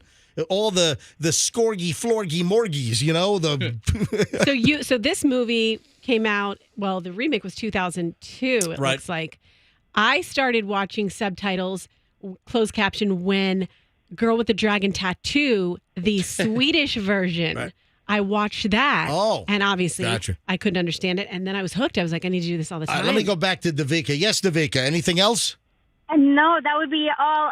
And I'm going to try to call to win those Mark Wahlberg tickets. Oh, my goodness. Oh, would that be awesome if you could win that? I'm dreaming about it from the time you guys were on the radio yesterday talking about it. All right, so it is now 7:59. I'm going to tell you right now, I'm going to give away in the 8 o'clock hour. Let me narrow it down. So, folks, it is Oh now my God. it is 7:59. We're a minute away from 8 o'clock. Sometime I hope between we get through. 8 and 8:59. So next hour, sometime in the 8 o'clock hour, I will give away the Mark Wahlberg meet and greet VIP tickets for Lucan's on Saturday morning. 11:30 is when this is going to begin. Mark Wahlberg in South Tampa at Lucan's new store, just above Kennedy, just below Midtown and 275. You get to meet Mark Wahlberg. You get 3 bottles of his autographed tequila. You get a picture with Mark Wahlberg. You get the VIP line, so you get in first. And I'm going to give away this whole package thanks to Lucan's and Chris Jallo, one of the bigwigs over there who was on the air with us yesterday and gave me the package to give away. We're going to do that sometime in the next hour, sometime in the 8 o'clock hour. Davika, good luck and thanks for calling. Laura is in Land O'Lakes. Laura, you're on the MJ Morning Show. Hi. Hi. I can't believe I'm on. I love you. Laura, we love you too. So tell me what the story is with you and closed captioning. Well, here's my thing.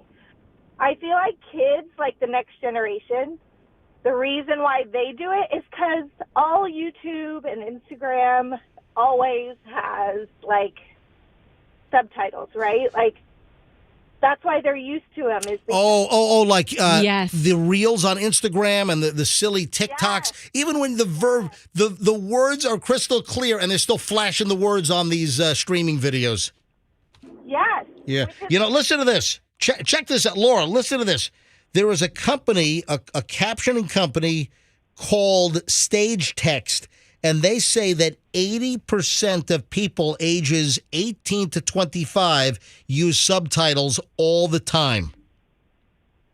I believe it. Laura, how old are you? I'm 43, and I have 4 kids, and they're not worried about missing details from the movie.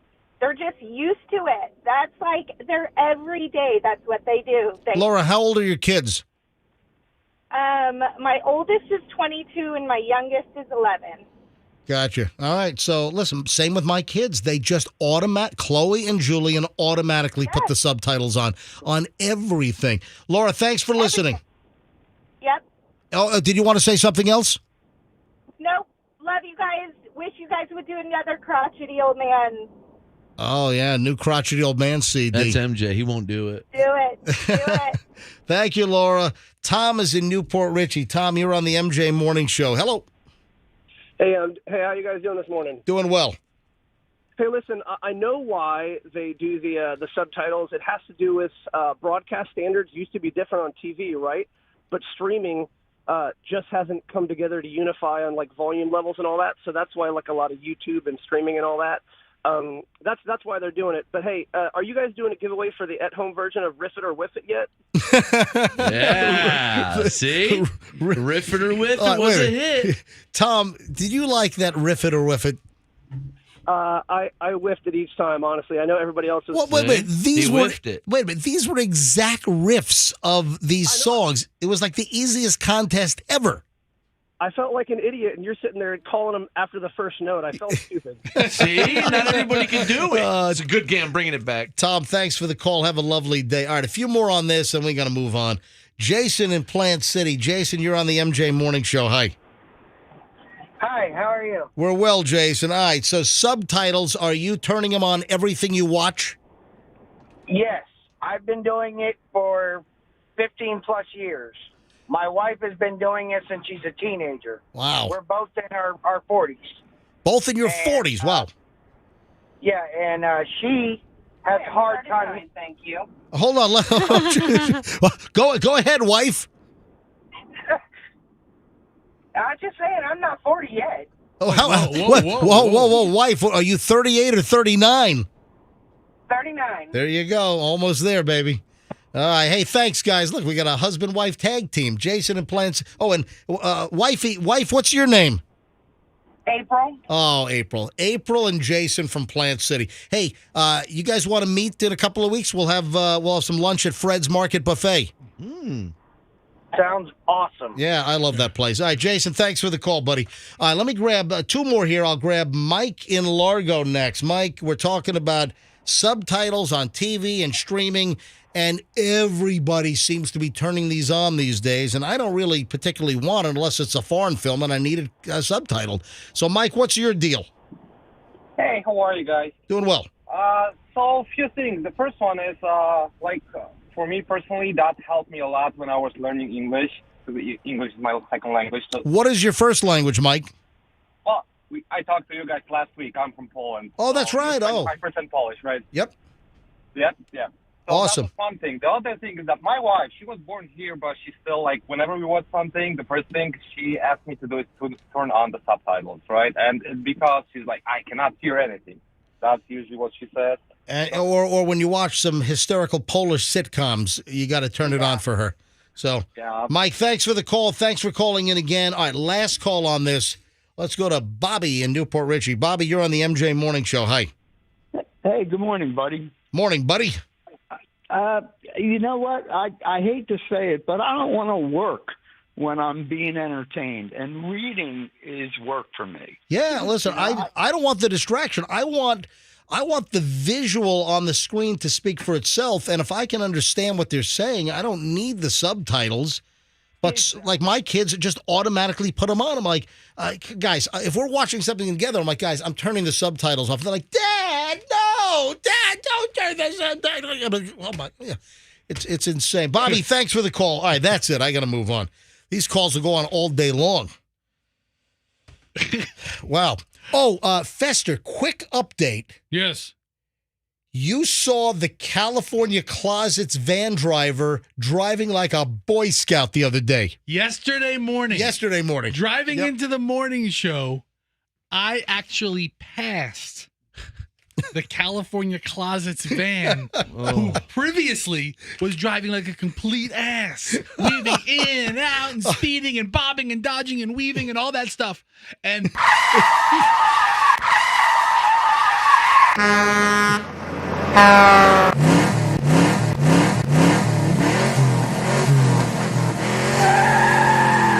right, now here's the deal. California Closets, they make a good product. Yes. I've seen plenty of California Closets going back years and years and years. I've had friends. I think we almost use California Closets for something. Hey, we've got a couple of closets we want to redo. And Michelle said, hey, we ought to call California Closets. So nothing against the product, and I'm sure nothing against 99% of the folks at California Closets. But Fester, you said like, 6 or 8 times? You seem to be on the road on 275 South about the same time as someone driving a white California Closets van. You said it was like a NASCAR race or something. it was incredible. I didn't know the van could drive like that. And this guy did it. I'm watching. Are there vans souped up over there? I don't California know. It's the Mercedes Sprinter van. It's a white van. With the 1,200 power funny car engine. That's it. That's the California Closet. Try to get to your install very, very quickly, apparently. We got to get a California Closets van in a Closets by Design van and have them drag race down the pit, racing for pinks. So, Fester, you see the van yesterday, and it is the most law-abiding California Closets driving vehicle that you've ever seen, correct? MJ, I don't think I've ever seen anybody drive better. Is it the same person? Maybe that person? I don't know. I mean, they're coming from the same area. Now I told you I drove past it.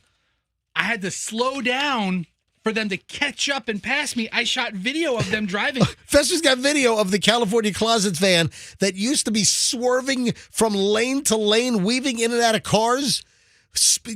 What was the speed that you would estimate you'd see him driving? Okay. How many miles an hour? I mean, before 90. I mean, but I think they put a governor on his car at 64 miles an hour. They put DeSantis under the hood. Yes, they put the governor on that thing. Ronnie fit right in there. Strict governor. But he 64 miles an hour. He did not go a lick above it. I was behind him because here's the video of me. Here's the video of me tailing the California Closets. Hold on. Show the video. You got it? Yeah, I'm showing it to my camera. Andrew, is that a good shot on Fester's phone right now? So Fester's holding up his phone of video showing the California Closets van on is that the Howard Franklin? That's it should be. Yeah, it's 275 over the bridge. Yeah, right. And he's keeping a good pace. And he is driving just very lawfully. Yes. Now driving the speed limit, not switching lanes, not weaving like a maniac, like he's doing real life Frogger on the Howard Franklin.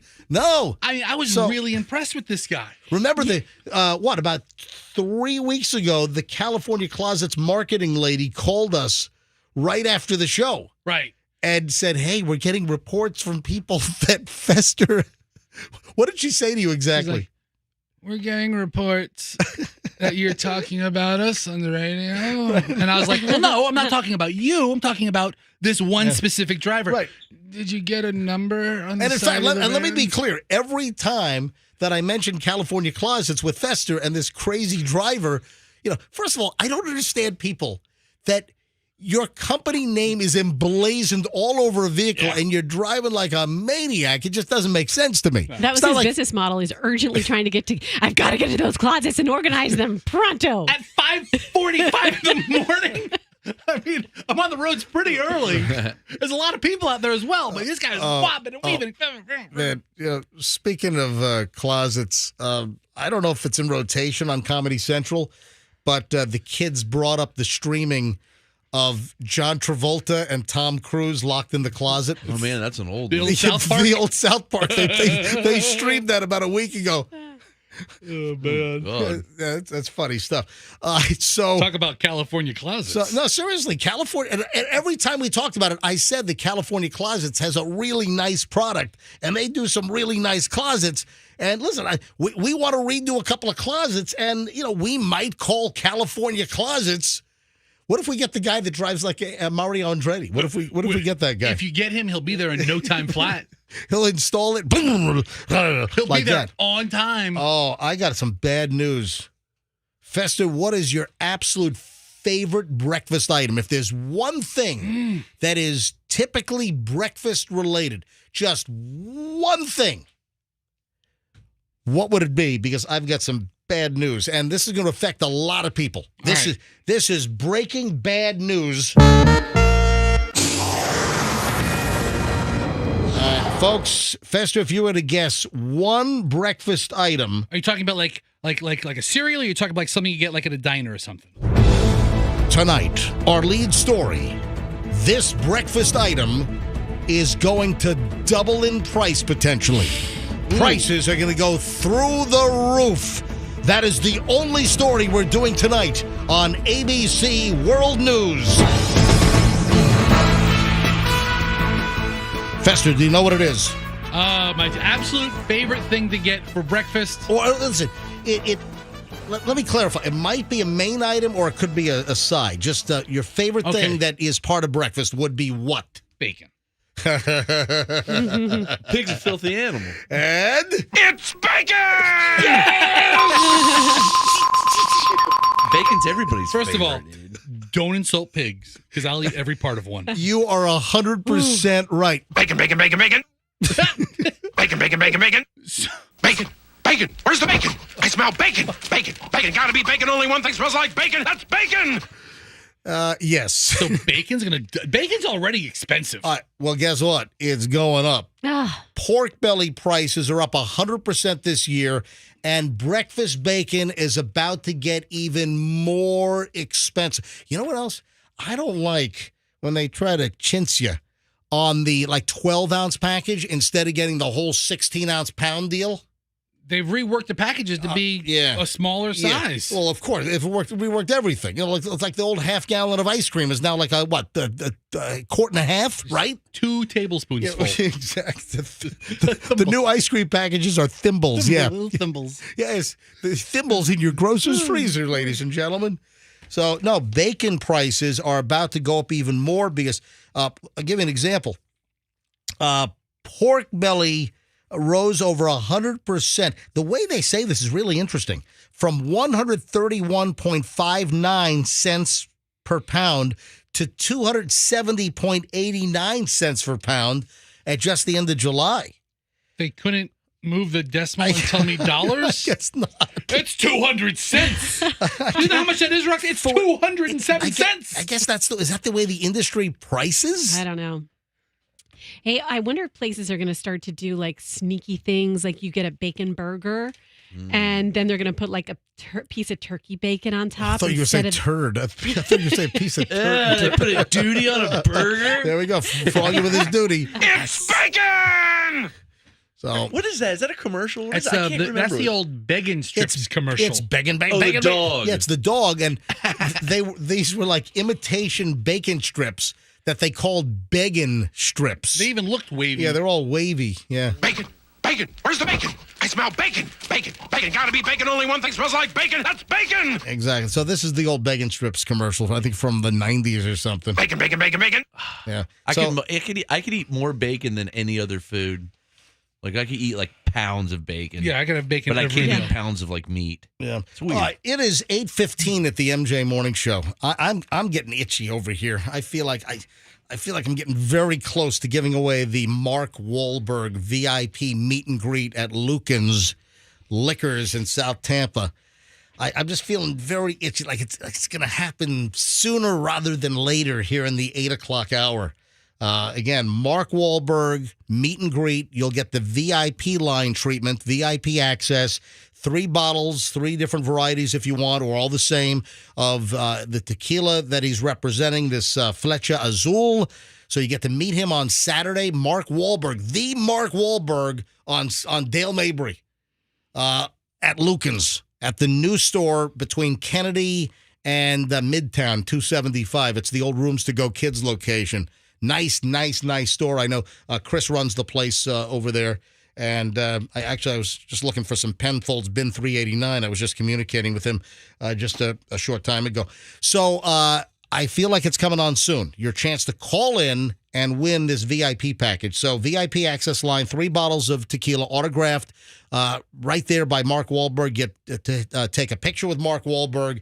And I'm going to give away this VIP package here on the MJ Morning Show in minutes. But I had to give you the bad bacon news. Listen to this.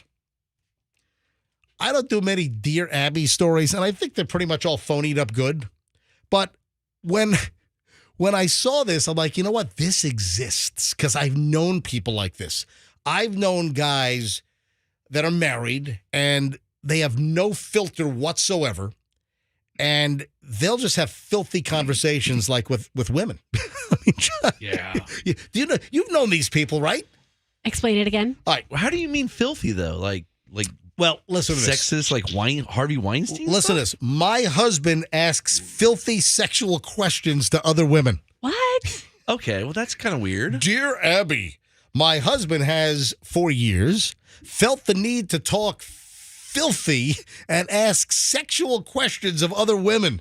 It bothers me, something terrible. He's upset that I ruin his fun and insists that he isn't hurting anyone and that he likes being the life of the party. Ugh. We have fought over this for years and I'm exhausted from it.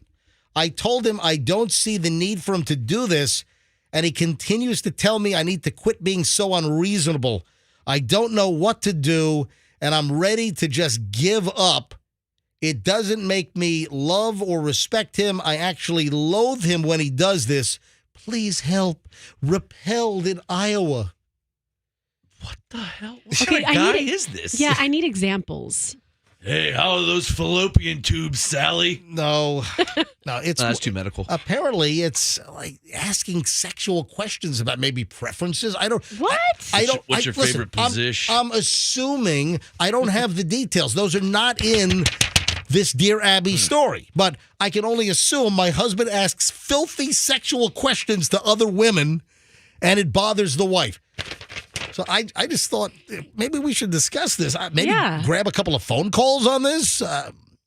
Any Seems women? Like a pervert. Yeah. Well, listen. Any women out there? Do you have any boyfriends or husbands that do the same, or more likely, have you been subjected to just maybe guys in the office, husbands of friends, or other males that that will ask you like a filthy sexual question? Sexual harassment. Like how filthy?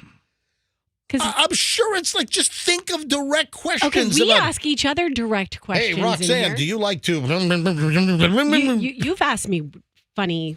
Okay, funny awkward, questions or awkward questions. Filthy questions. But not or something filthy, grossly sexual. I've never done that to you. All right, let's go. 800-990-1047.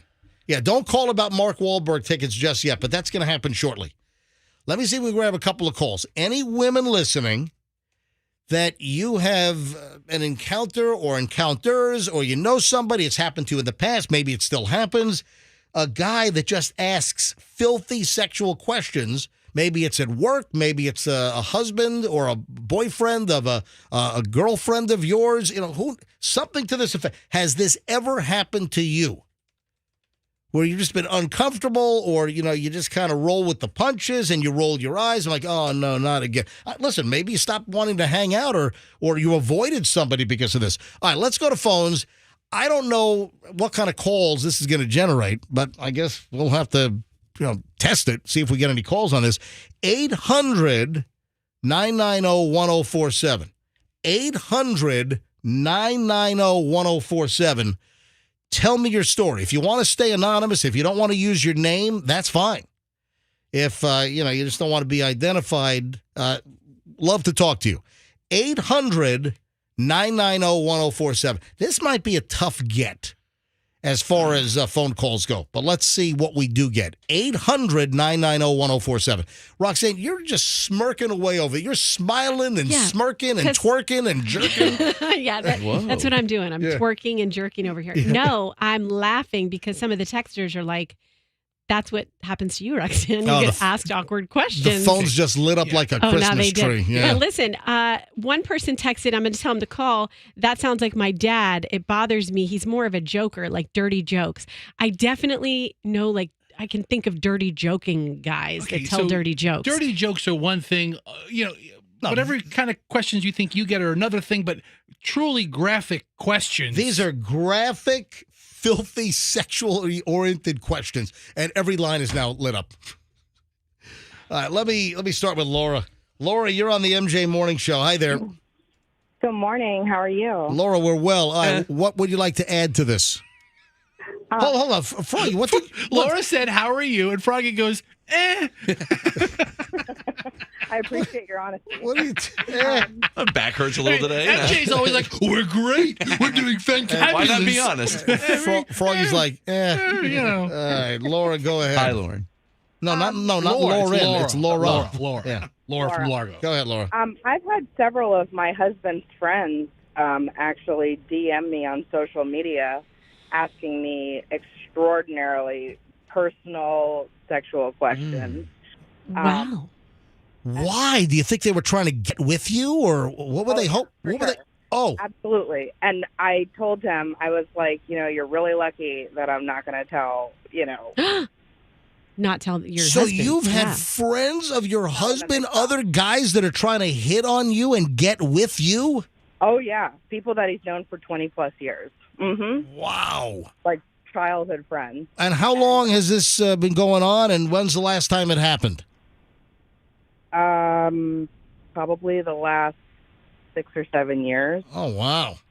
And do you still have contact with, these guys that have been hitting on you? Yeah, I still see them. Wow. I won't ruin my husband's friendships because of it. Because You're a good girl. So you haven't told your husband? No, I wouldn't do that. No, what if your husband is listening to us right now? Well, then I don't think that he would know. Change your voice real quick. Laura, do you mind me asking, how old are you and how old are these guys? We're all 41. So if this has been going on 6-7 years, this goes back to 33, 34 years old. Mm-hmm. Yep. Okay, I got a question. I have a question for you. How super hot are you? Okay. I mean, that's actually a good question. Let's go ahead with that question first. All right, so Froggy, you want to ask Laura? Are you extremely attractive? I mean, obviously you must be, right? I mean, I think that I'm average at best. I mean, I think You know, I don't know if they're just trying to talk to me, or I know a few of them have like propositioned me. Okay. Hold on. They Propositioned? Hold on. They propositioned you on DM or they propositioned you in person? Yes, and then when Well, no, that's Either or. Either or both. both. Oh, wow. Wow. Okay, so here's another question for you, and I'm sorry to be too personal, but Oh, that's okay. Are they swingers? Do they think you and your husband No. are? Okay. No, nope. Very fascinating. And Laura. I'm actually very, very good friends with one of their wives. Oh, wow. Your husband has some horny friends. Man. Apparently so. They're really, really lucky that I'm not that one. But Now, do me a favor, Laura, obviously we can't be graphic, but give me an example of one of the guys that's come on to you, like in person. What did he say to you? trying to think how I can word this. Yeah, word it so it's clean for broadcast and I don't get slapped with an FCC fine or have to hit the dump button.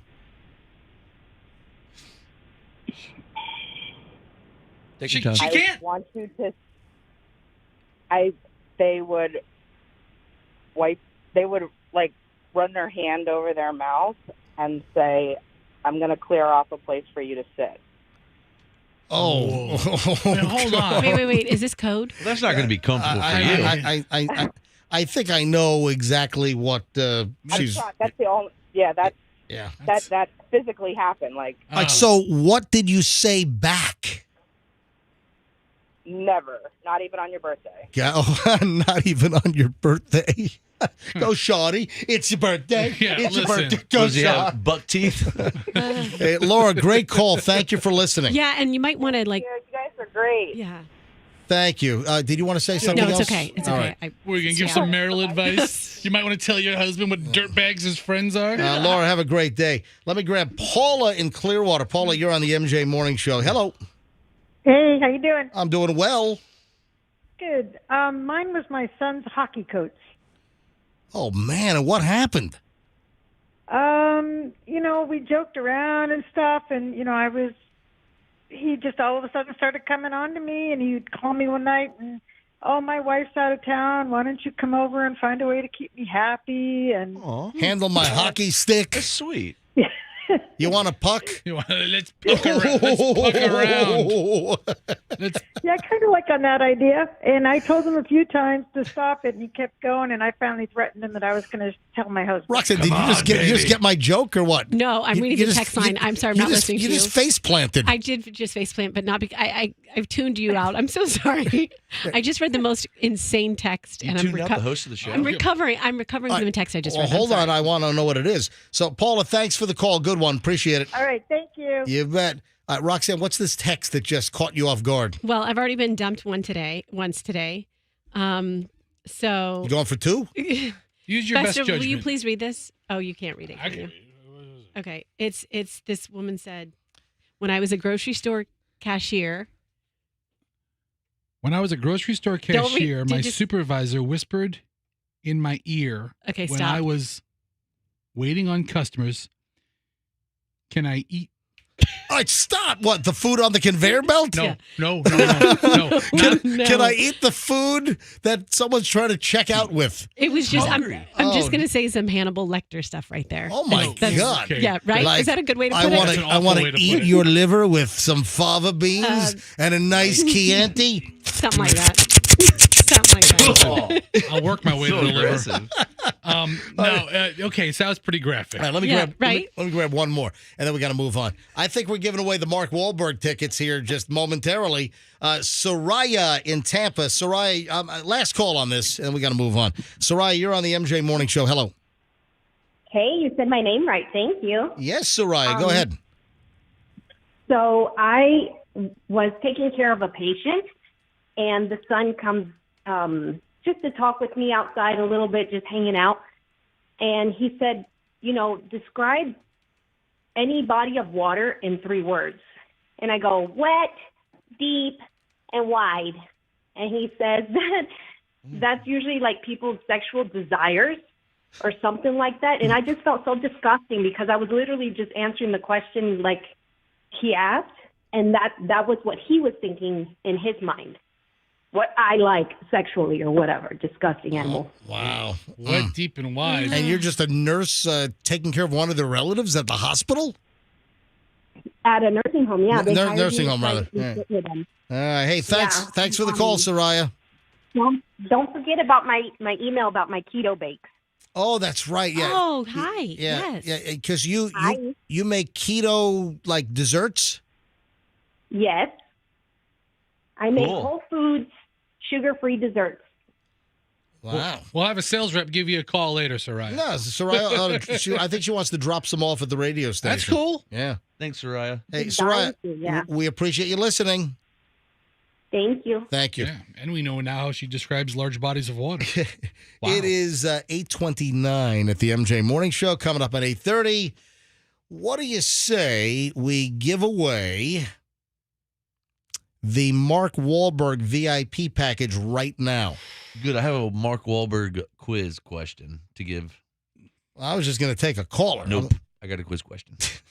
So you want like the right call, like caller number, whatever, and then they got to answer. And then you have to answer Okay. Froggy's question. Yes. It's a very simple question. Now, listen, very simple. I'll tell you what. I'm just going to take a caller number to win. No, they got to answer the question. And then you can ask it as a bonus or something, but I'm not going to take the prize away All right, from so them. what if they're the right caller, but they get Froggy's question wrong? They still win. Oh, They weird. win. So wait a minute.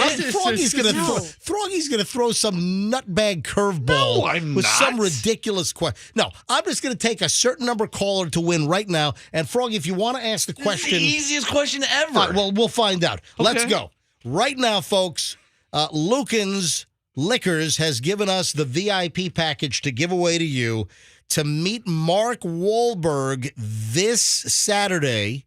He'll be at the Lucan's Liquor Store. This is the new South Tampa location, north of Kennedy, south of 275. It's the old Rooms to Go Kids location. And we'll take caller 105. All right, you're going to win the VIP line access to Mark Wahlberg. 3 bottles of the tequila of your choice from the Flecha Azul line, autographed by him, and you get to take a picture with Mark Wahlberg. All right. So this is Saturday, 11:30 to 1. It's a ticketed event. They might still have some tickets available. They have regular access. They've got VIP access. But let's go. I haven't even given out the phone number yet. Every line's already cranking. So I'm going to do caller 105. Caller 105, 800-990-1047. 800-990-1047. And folks, don't call up unless you're a Mark Wahlberg fan and you want to meet him. Get a picture with Mark Wahlberg. Get 3 bottles of his tequila. VIP line access at Lucan's. Let's go. Caller 105, 800-990-1047. 800-990-1047. And make sure you're of legal drinking age. So you got to be at least 21 or older. Let's go. Andrew, start screening because I want to take the winner before we go to break, which is going to be in about 15 minutes. So I guess we should have a winner by then. But Andrew does not like it when I say caller 105. He wants something like caller 7. Sorry, man. Which, by the way, we will take caller 7 later today when you hear the Trip a Day song play. And I'm going to reveal the next Trip a Day song title coming up between 9 and 9:20 here on the MJ Morning Show. But this is an awesome opportunity. I wish I was in town. I'm not going to be in town because I'm taking the kids with Michelle up to college. Julian gets dropped off at NYU this weekend, and Chloe goes to New Hampshire. So we've got 2 kids to drop off at college. So Michelle's flying out today with Julian. And then I'm flying out tomorrow with Chloe. We're all going to meet in New York City and then get Julian situated, dump him off at NYU in his dorm. And then we're driving up to New Hampshire to drop Chloe off. So I got Fester, I need a ride to the airport tomorrow. I'm catching a flight. I mean, I got to leave the show maybe even 2-3 minutes early. Why isn't Froggy dropping you tomorrow? off? He leaves before I do. Yeah, most days. because he'll leave me in the parking lot. He's going to be gone driving over curbs in the parking lot to get the hell out of here. You son of a... Yeah. That's exactly what I do, actually. All right, so while we wait for caller 105, just a couple of things here. I laughed out loud at this. Do you know that there is a wild monkey problem here in Florida? Dude, I want a monkey so bad. So I'm not like really surprised to hear this, although I didn't know it. I had no idea about this. First of all, and Froggy's going to laugh and giggle at something in like 5, 4, 3, 2. In just a few moments, Froggy's going to laugh. I don't know if I'm going to find anything funny. So a loose monkey, a monkey on the loose, ladies and gentlemen, has been spotted at a fast food drive-thru. It's awesome. No, wasn't there a video recently where the monkey would go up, or that was a raccoon. Yeah. A raccoon went to like a drive-thru, and the drive-thru clerk handed the monkey the raccoon. I'm sorry, the raccoon like a cheeseburger or something. What? That's awesome. Yeah. There's video, dude. Listen to this. A loose monkey has been spotted here in Florida at a Popeyes drive-thru window, and the monkey said this. You know what that translates to? What? Love that chicken from Popeyes. Love that chicken from Popeyes. Listen, it's good chicken. I like, when it comes to like regular Southern fried chicken, like the whole pieces, the breast, the leg, I like Popeyes. I've always, it's good. Popeyes spicy. Don't sleep on their sides. Give me a Popeyes breast and a leg, and listen, I'm a happy camper. I like it. So, Kimberly Villalobos told Fox 35 over in Orlando, that's the Fox 13 in Orlando, but it's Fox 35. She says, I look over and I'm like, is this real? This can't be possible. Weirdest thing I've ever seen. Monkey at the drive-thru window at Popeyes. This happened at a Popeyes restaurant on Enterprise Road in Orange City. She said that the monkey appeared to know how to navigate the streets and avoid traffic and just... What kind of a monkey is It's a pretty good-sized monkey. I'm going to say it's pretty big. I'm going to tell you what kind of monkey it is in just a second. So, this sighting comes less than 2 hours before Orange City police revealed that they get several calls a day about wild monkeys just roaming around. Oh, no. The monkey has been identified as a wild rhesus macaque monkey. Oh, the famous rhesus macaque. Yes, it is. I love those. Yeah, I thought those were little. The police, the police said in a statement, "Please do not feed or attempt to capture these monkeys." And there are things I just didn't know. What are you going to do? So if you come across a monkey, you got to call the Florida Fish and Wildlife Conservation Commission. You call them up. What do you just say? I just came across macaque. No, Monkey? it's a monkey. I'm a rhesus macaque monkey. A macaque is running loose in my yard. It's the macaque monkey. So this is nuts, and I had no idea about this. Did you know that there is an area called Silver Spring State Park, and it is estimated that there are close to 200 macaques running around, these rhesus macaque monkeys? Get out of here. I had no idea. Silver. That's a lot of macaques. It is. Got all kinds of rhesus macaques running around. And it's the Silver Spring State Park. It's about 60. Can you bring this up on Google Maps? There's a lot of parks near Orange City. Yeah. So, are you okay over there, Roxanne? These are jokes that I'm coming up with in my head that don't make sense if I say them, so I'm writing them to faster. You know what? I want you to say them, Rox. Roxanne's writing down, don't touch macaque. That's it? Don't touch the Roxanne's macaque joke. monkey or whatever so it is. you don't want to touch them. If you see them, you don't want to touch them. That's a good one. And if you call wildlife and they're big macaques, you say, hey, grab them with both hands. But we've got apparently rogue monkeys running all over the Tampa Bay area and Florida. Anyway, I don't know. Do we have? I think I've heard about monkeys running around Tampa Bay as well. There seems every couple of wasn't there that one monkey like in South Pinellas? Yeah, it was like evading capture and everything. Right. That's what I'm saying.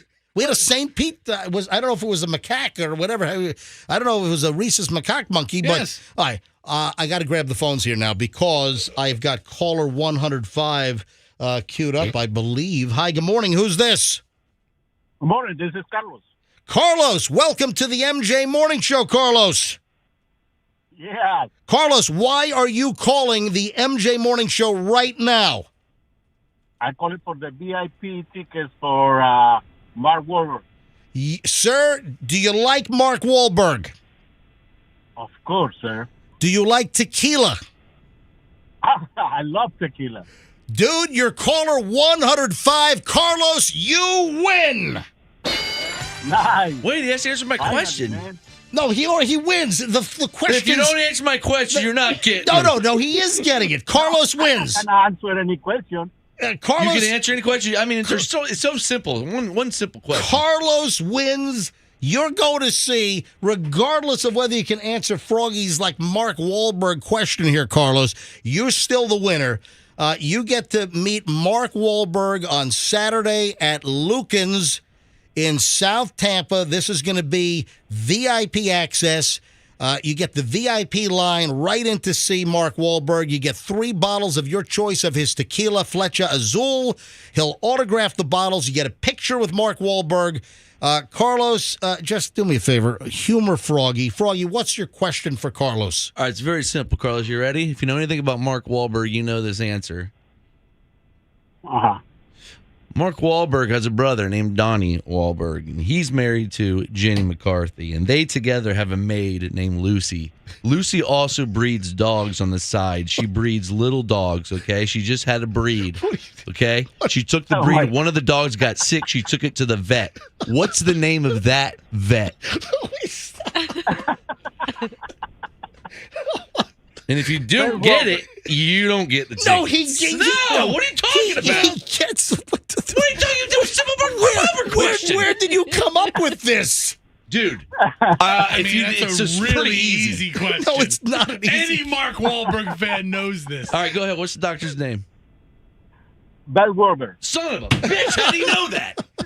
It's what? It's what? No. Congratulations. Is there a real answer to Yes. this? What? What's the name? Dr. Duty Face. Oh, you stop it. I got another one in. All right. Carlos, where are you calling from, Carlos? South Tampa. Excellent, buddy. So you're a neighbor of mine in South Tampa. Carlos, thank you, my friend. Hold on. I got to get all this information over to Lucan's. So we're going to get your name and phone number and all that stuff. So hold on. Don't hang up. Andrew, the producer, is going to pick up the phone. He's going to get all the information, and then you will get an email with instructions. We're going to send you a little flyer. The line is going to start at 9 a.m. The event starts at 11:30 at Lucan's Saturday on Northdale Mabry between Kennedy and 275. You know where the new Lucan store is, right? Yeah. Excellent. Carlos, thank you. I hope you listen to the MJ Morning Show every morning. Oh, yeah. Excellent. Thank you, Carlos. All right, hold on. Andrew's going to be the next voice you hear, and congratulations, buddy. Thank you, man. Thank you. All right, there we go. Look at that. Man, look, this call would have been 105 if I didn't pick up Carlos. But don't do that. This is caller 106. Hi, good morning. Who's this? Vicky Brock. Vicky, you there? Oh, she hung up. Vicky? Yeah, Vicky would have been, Vicky's 106. I was about to, and it just cut off. Let me pick up 107. Oh, wait, you just want to make somebody feel bad? No, maybe you can come up with a consolation. Hi, good morning. Who's this? This is Debbie. Yeah, Debbie. Carlos just won. So I picked up 106. They just hung up, but you're caller 107, so you almost had it. Oh, bummer. Yeah. Okay, thanks anyway. But do me a favor. Please keep listening to the MJ Morning Show, and don't hold this against me personally, okay? No problem. Not at all. No problem. Unless you want Have a some good Mark one. Wahlberg quiz. Thank you. Does she want to take the Mark Wahlberg? What if she got that question Mark right? Wahlberg's cousin had a water heater go out in the garage, and they called a plumber, and the plumber's first name was what? Skip. Oh, it's not Plumber Duty Face? That would be actually very pertinent. No, I would never hire that plumber. Skip Duty. His last name is Duty.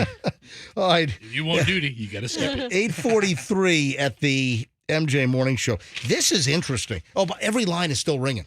Let me pick these up. Hang on. Hi, good morning, MJ Morning Show. Who's this? Steven Shug. Hey, Steven, we already had the winner, but I wanted to thank you for calling in live, okay? Hey, not a problem, man. I appreciate it. Thank you for listening. Thanks. Hi, good morning, MJ Morning Show. Who's this? This is Jessica. Jessica, I want to thank you for calling in and listening, but we already had the winner. I just wanted to talk to you live on the air and thank you personally for calling in. Thanks, MJ. I thank you. Appreciate it. See? Hi, good morning. Yes. You can hear the bitterness in their voices. There's no bitterness. Disappointment. Every line. Hi, good morning, MJ Morning Show. Hello. Hello. Hey, it's MJ. I'm sorry. What's your name? Bridget. Yeah, Bridget, I'm sorry. We had the winner, but I appreciate you listening, okay? Okay, thank you. All right, have a great day. Keep listening. MJ Morning Show. Hi, who's this? Gage. What is it? Gage. Spell that for me. G-A-I-G-E. Oh, Gage. Yes, sir. Gotcha. Yeah, Gage, it's MJ. We're live. I had the winner, but I want to thank you for listening and calling in, okay? Not a problem, man. Been a long-time fan. Listen, it means a lot to me. Thank you, buddy. Every line. Hi, good morning, MJ Morning Show. Who's this? Hi, this is Valerie. Hey, Valerie, it's MJ. We had the winner, but I wanted to talk to you, and thank you for calling in. Thank you. Have a great day. You too. What Thank you. a good negative news bedside manner you have. Yeah. Hi, it's MJ. Good morning. Who's this? This is Michelle. Michelle. Oh, God, you listen to her voice. Michelle, we had the winner. Okay, sorry. Yeah, no. It's okay, Michelle.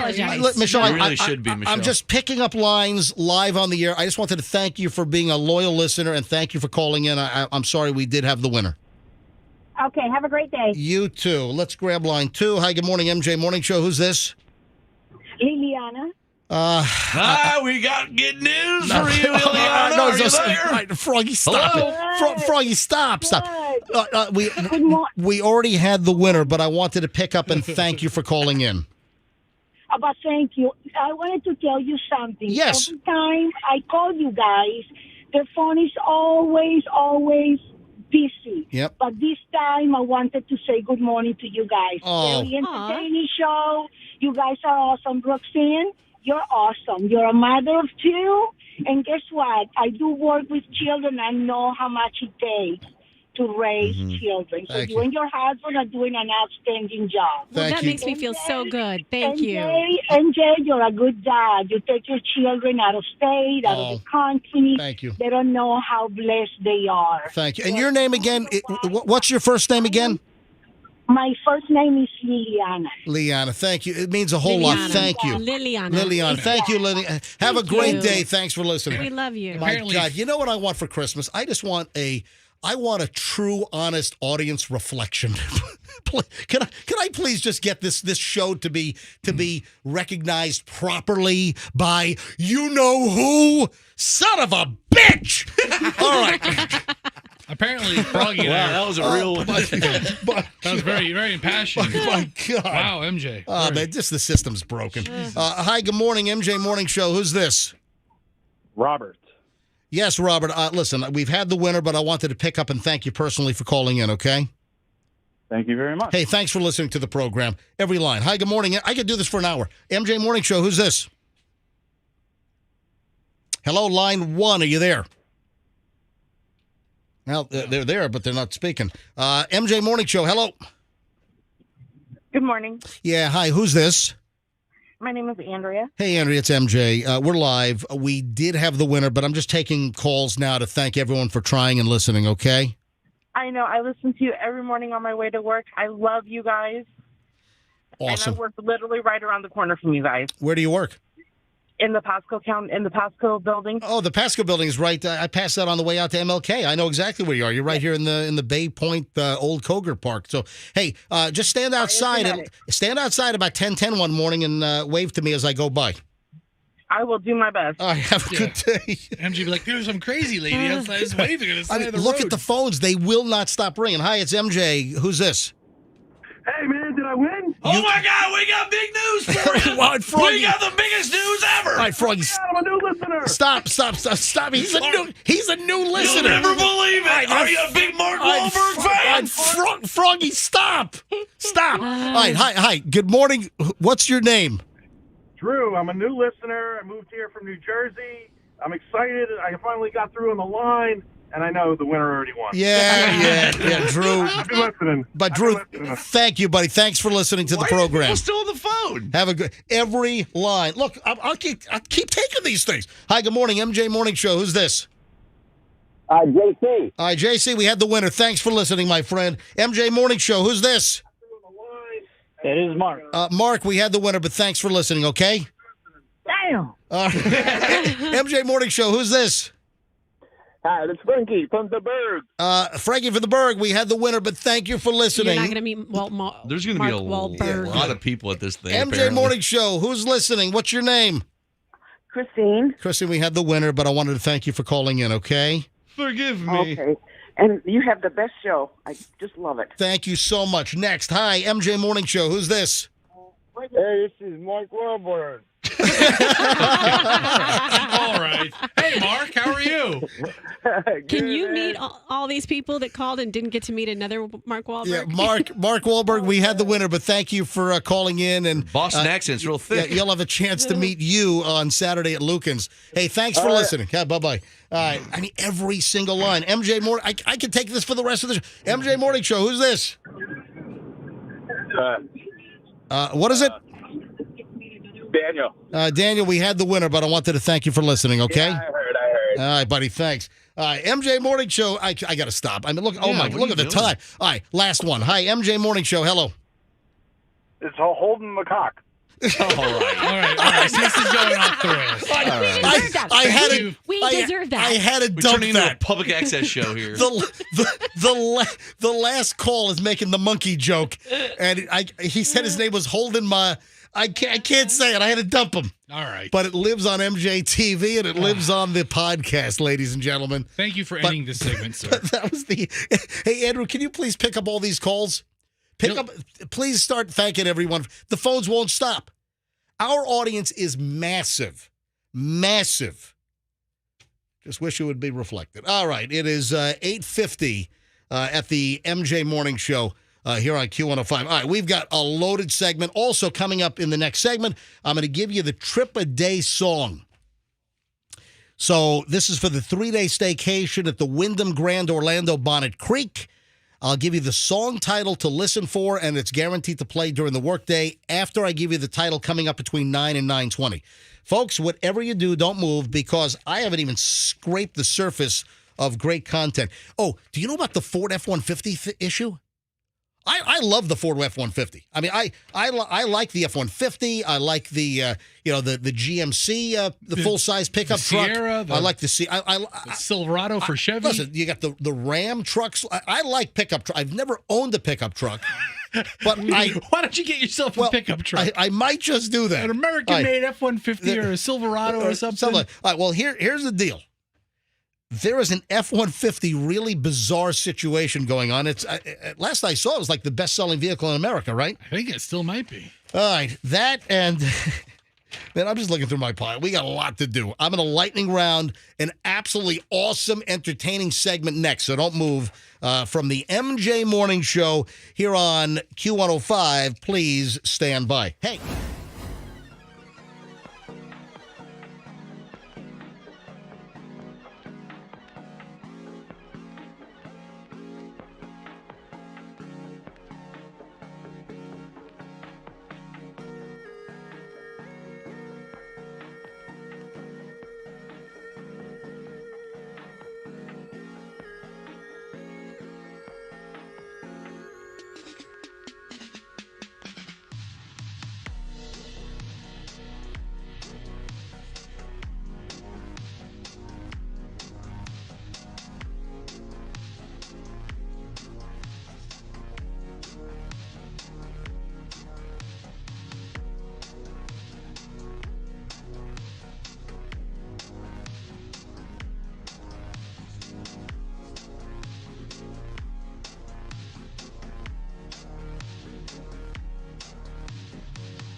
MJ Morning Show on Q105. Hey, folks, MJ here, Fester there, Roxanne there, Froggy over there.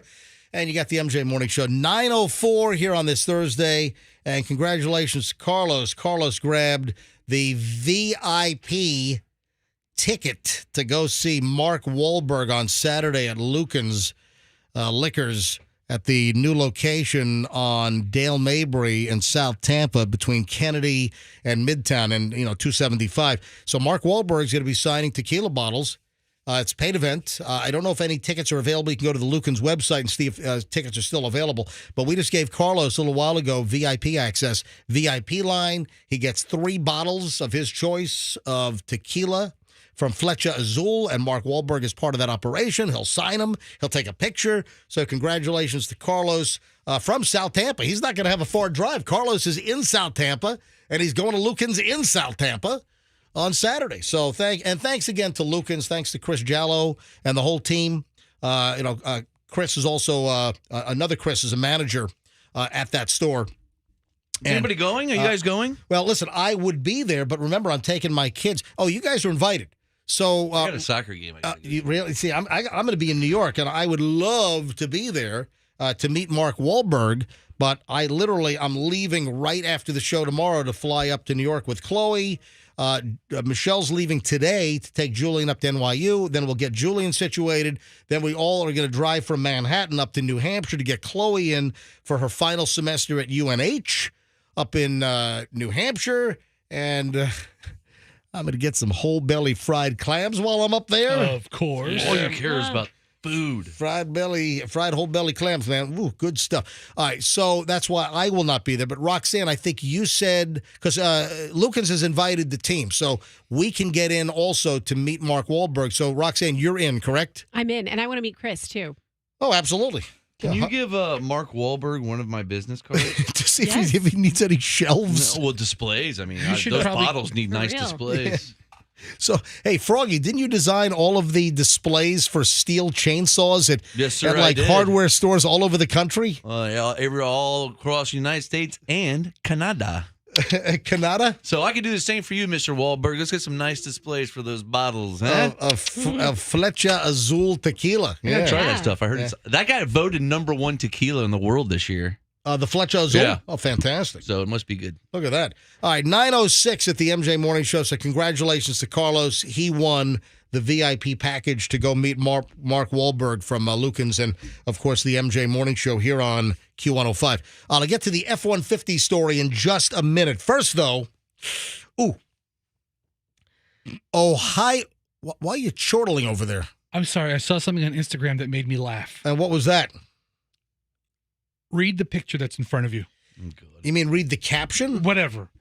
People thought this couple's engagement photos were taken in Italy. They were actually taken at an Olive Garden. I'm sorry. It just made me laugh. Really? I'm just scrolling through Instagram looking. Dude, this is crazy. You had no idea I'm about to do an Olive Garden story, did you? No, you're not. I had no idea. I swear. Read this headline. Madison Heights man sues Olive Garden for allegedly finding rat foot in soup. Ew. I'm not making this. I'll hold this up. This was my next item. I'm holding this up to the camera right now.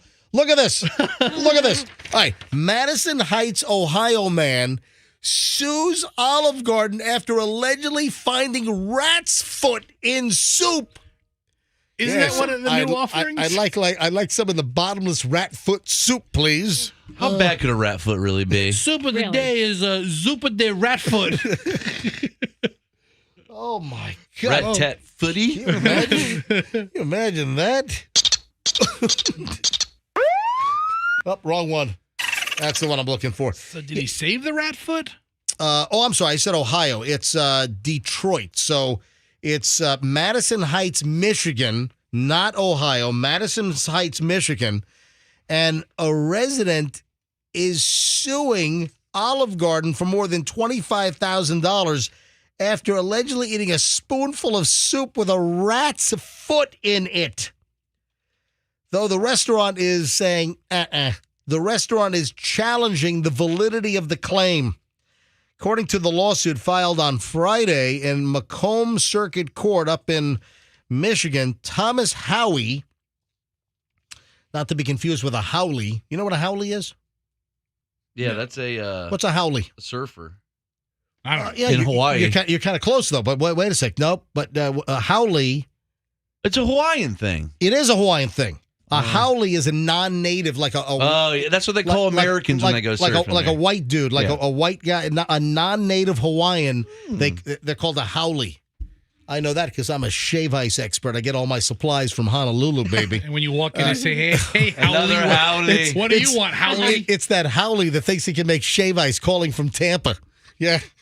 Tell you what, my shave ice. Still waiting for the party. You cannot tell the difference between shave ice made at some of the most famous shave ice stands in Hawaii and my shave ice. My shave ice. I mean, I get my syrups. I make my syrups from Hawaii. And I've got the real Fuji Marca, the commercial machine that's most used. What a Howley. Yeah, I'm a Howley with a shave ice machine. And you don't say shaved ice. If anyone says shaved ice, they don't know what the crap they're talking about. It's shave ice. Just shave. Shave ice. You and the end of words. Yes, me and the underwear. All right, so let me get back to the rat foot.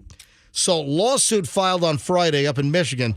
Thomas Howie said that he was at dinner with friends on March 11th at the Olive Garden on Van Dyke Avenue in Warren, Michigan, and talking to them while eating a bowl of minestrone soup or minestrone soup.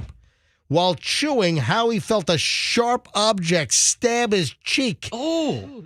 It was the fingernails on the rat foot. Oh. I mean, the toenails. Exactly. Ew. Unless it was his front foot. Oh, Of all things to eat, the toenails? Just poking and poke.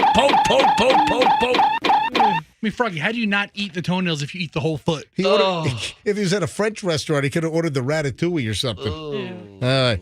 So, all right, or New Orleans. All right, here's the deal. So he's eating the soup. He's chewing, feels an object stab his cheek, spits it into a napkin. He said the object appeared to be the foot of a rat with fur and claws. Oh, me. Oh,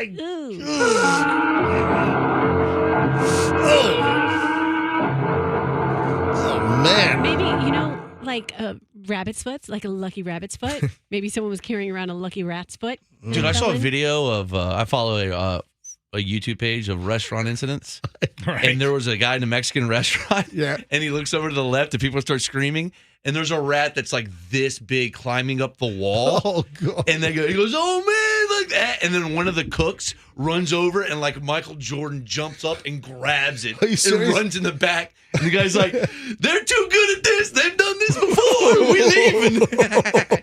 Pretty great. Anyway, this dude has a rat foot in his mouth, allegedly at Olive Garden. Olive Garden is saying they're not buying the story. And listen, you've had bad actors, you've had fraudsters try to put foreign objects in food. Happens all the time. You talk to any legitimate restaurateur, and listen, Olive Garden's a legitimate restaurant. They know there are people that try to introduce foreign objects in order to try to come up with a claim. It happens. Hey, my cousin Gary used to be in-house counsel at AHP.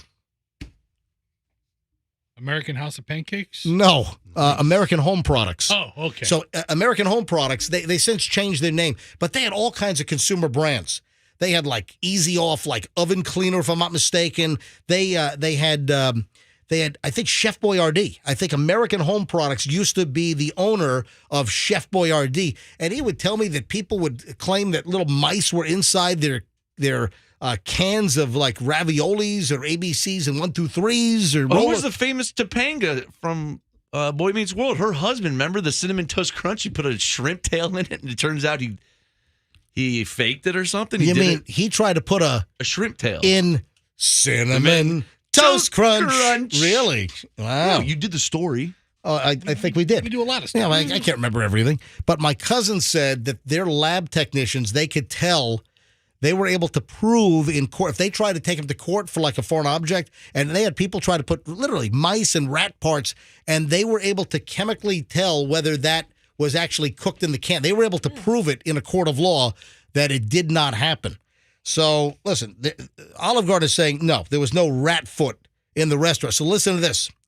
So Thomas Howie spits out what he claims was the rat foot into a napkin. He says, first he yells out, Holy God! And then he goes, he hurls all over the restaurant.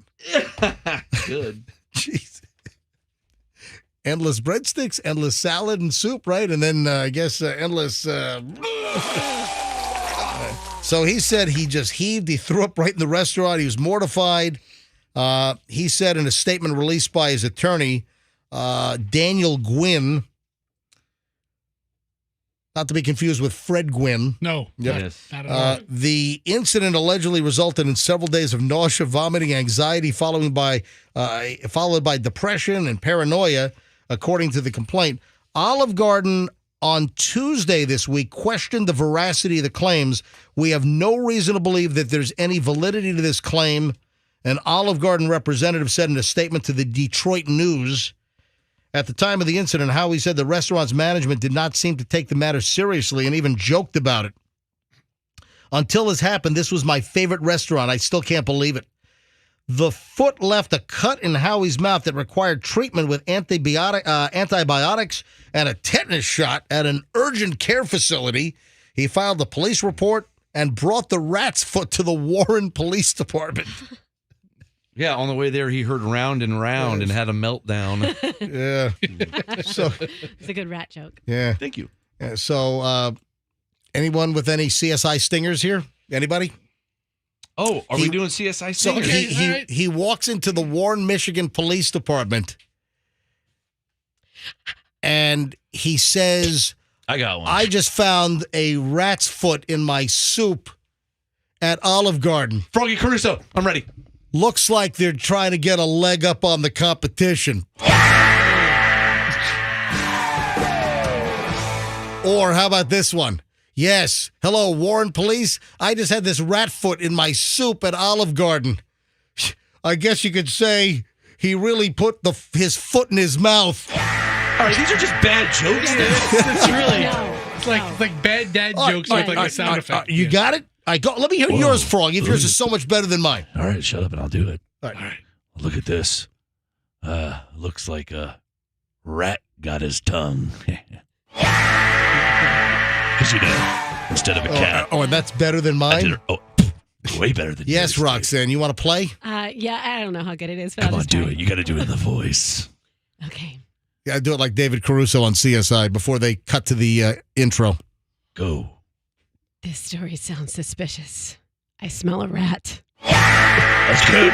It's not bad. That's not bad. Good job, Roxanne Caruso. Fess has got nothing. Fester Caruso. I got something. I always have something. Go ahead. Be glad he didn't order rat soup poop. That's terrible. Jesus Christ, let's never do this bit again. What? What? like I said, rat poop soup. You've got nothing. What? You kidding me? I'm a loaded gun. That's nothing. Rat What poop soup. Come on. Soup. Anyway. It rhymes better than any of yours. It's not a clue. Let me No, be it That's doesn't. the MJ. investigation. Here's MJ. Maybe he put his foot in his mouth. Oh, I got another one. Maybe he put his foot in his mouth. All right. They're identical. You're suck. Ladies and Fester Caruso fired. Shut up. ladies and gentlemen, it's time for me to reveal the Trip-A-Day song title. Sometime between now and 6 o'clock, guaranteed during the workday, this song will play. The song is this correct? Because I don't think I have this hook up on my, wait a minute. Where's the hook? I want to make sure I got the right one. Hold on a minute. Okay. Here. No, it is the right one. Okay. So the song you're listening for is Michael Jackson's Rock With You. Ooh, I love that song. Yeah, it's a good song. I mean, everyone knows the song. Rock With You, Michael Jackson. So that's the Trip-A-Day song for today. It's going to play guaranteed before 6 p.m. today. When you hear that song, be the 7th caller, 800-990-1047, and you'll win a 3-day staycation at Wyndham Grand Orlando Bonnet Creek. And, of course, if you don't know what that song sounds like, it sounds like this. Some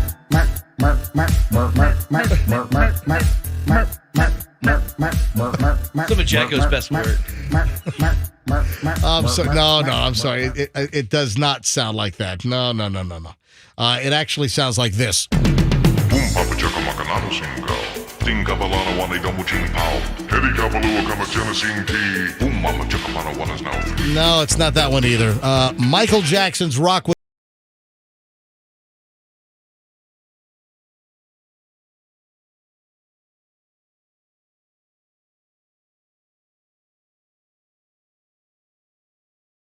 and win the staycation in Orlando. You're going to love it at the Wyndham Grand Orlando Bonnet Creek.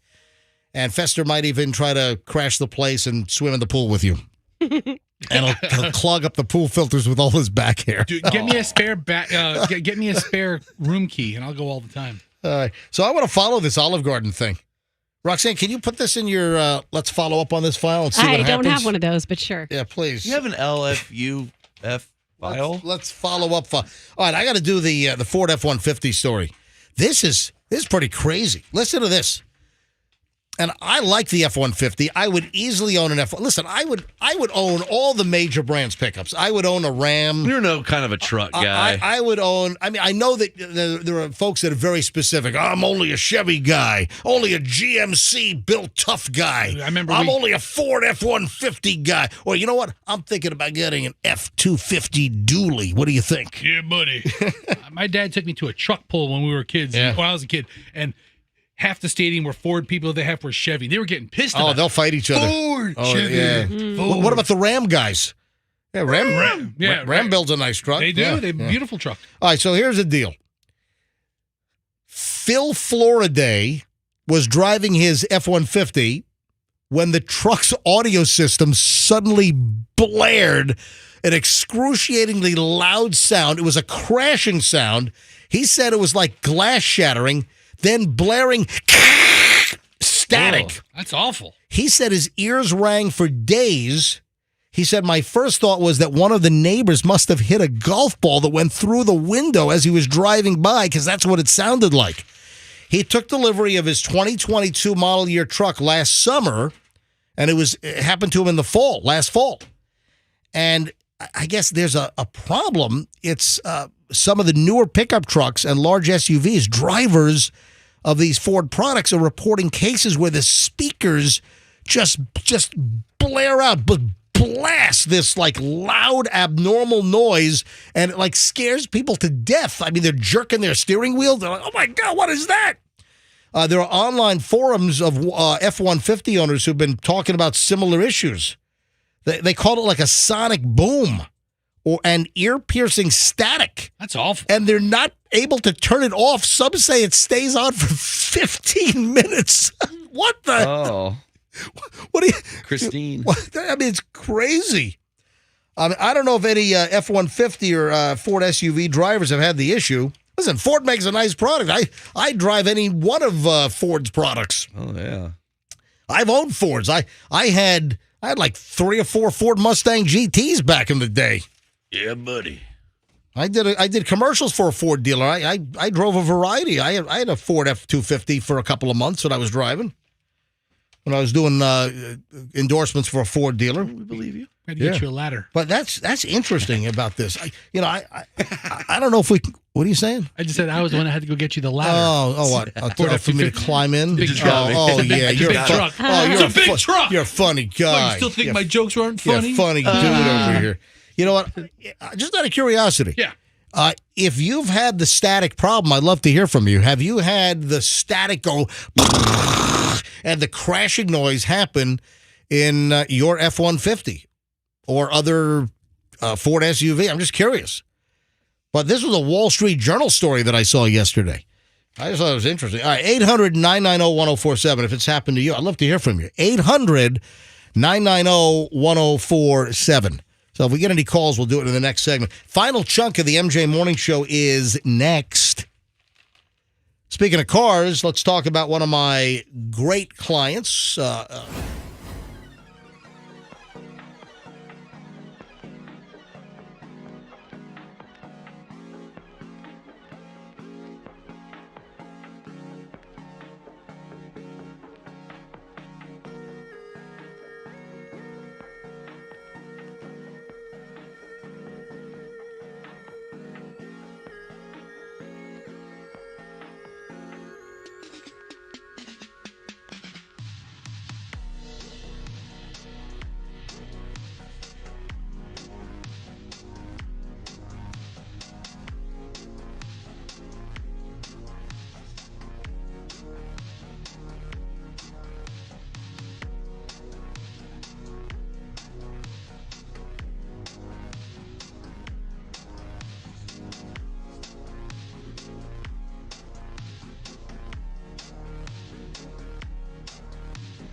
It is the MJ Morning Show on Q105. It is 9:31. Welcome back. The final chunk of the MJ Morning Show here on a Thursday.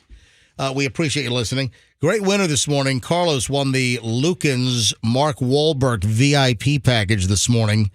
About 8:35 or so? And he was excited. So he's going to meet Mark Wahlberg on Saturday at Lukens Liquors in South Tampa. So congratulations, Carlos, and we appreciate listening to the program. We didn't get any calls on the F-150 deal with the static. We did. I'm sorry. I didn't see him on hold. I saw the phones rang.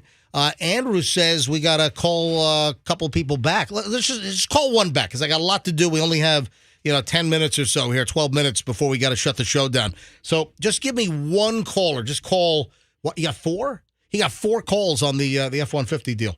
I call them all back. Just pick the best one if you know which one was the best. Oh, my car had static. Oh, my car had static. They're all the same. Not necessarily. You've got more animated listeners than others. Whoever sounded the most excited to talk to Andrew. That's a hell of a barometer. So anyway, Andrew's going to try to call someone back. But we did the story last segment, and it was in the Wall Street Journal yesterday that for some reason there's like this electronic malfunction, and it's like blaring, like glass breaking, and then static, and it could last for like 15 minutes. Wow. In some F-150s, and I guess they're trying to figure out what the mystery is on this particular deal. So if Andrew can get someone on hold, that'd be great. So we'll find. Andrew, what's going on? Are you getting somebody, or am I? He says it's ringing. You know what? I'm just going to move on. We're done. We're done. Let me. Going to say? We're good. Yeah, Fester might be right. Yeah, my truck's making static. Yeah. So, if you get someone on hold on the call back, let me know. With it. Fester's right for once. Speaking of vehicles, the school bus shortage of drivers nationwide is getting serious, and it's hit the Tampa Bay. We've talked about this. Hillsborough, Pinellas, all the major counties around us, they have openings for school bus drivers. What's going on? Well, I'll tell you what. They don't pay the school bus drivers a lot. You know what? I think they need to pay school bus drivers like $250,000 a year. Yes. That's what they need to do. Yes. 250. Let's go. 250. 250. $250,000 a year for school buses. Guess what? You'll fill your open driver positions if you. But here's the deal: bus driver shortage nationwide, causing kids to miss school. School districts are even canceling classes because they can't get the kids to school because they don't have enough bus drivers. Was there a place out west? Was it Los Angeles or something that had to cancel school for a couple of days because of buses? I think that was the hurricane and the earthquake. Oh. No, I don't know. I don't know. They've had a bad couple of weeks out there. Thanks. No, No bus day. But seriously, what is going? And the reason why I'm bringing this up again is I saw a story about bus driver shortage again. I got listen to this. I get an email from a listener, and I think they were from Riverview. I get an email from a listener in Riverview, and listen, this is crazy. The kid's bus driver quit after the morning shift and didn't come back for the afternoon shift. What the hell? I mean, you can't make this up. Let me see if I can find the email. It's on my phone. I meant to print it out, but I didn't. Hang on a minute. Let me go. There's no recourse, right? The guy just quits his job. Yeah, to get a hold of me, MJ at MJMorningshow.com. MJ at MJMorningshow.com. Here it is, Marie. In Riverview. Marie says, the bus driver shortage is a real problem. My son's bus driver took the kids to school in the morning but quit, and they didn't have a bus driver to take them home. What? All right, listen, MJ, we have to read this email tomorrow like at 7:30 when the buses or kids are going to school. They need to know about this. This is a big issue. Will you do me a favor, remind me, Marie in Riverview. I'll try to print out the email tonight if I remember, but we ought to talk about it. Is that crazy? It's nuts. And that reminds me, remember the bus driver? Remember the bus driver that said, my foot's going to be so far up your it's going to dangle out your nose. Remember that? Was that Ohio? Historically, that's been one of my favorite dig lines. About the foot, and you'll see the toes in the back of your throat. Oh man. This bus driver, my God, this bus driver was the best. Let me see. I got the whole 2-minute clip here. Listen. This was a bus driver just going ballistic on the kids on the bus, just fed up with these brats. What do you expect me to take?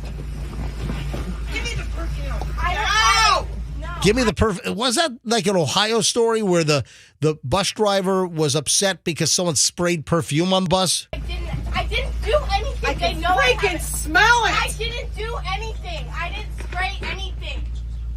I'm sick of you. I'm sick of all of the I'm done with it. I'm going to start kicking some serious.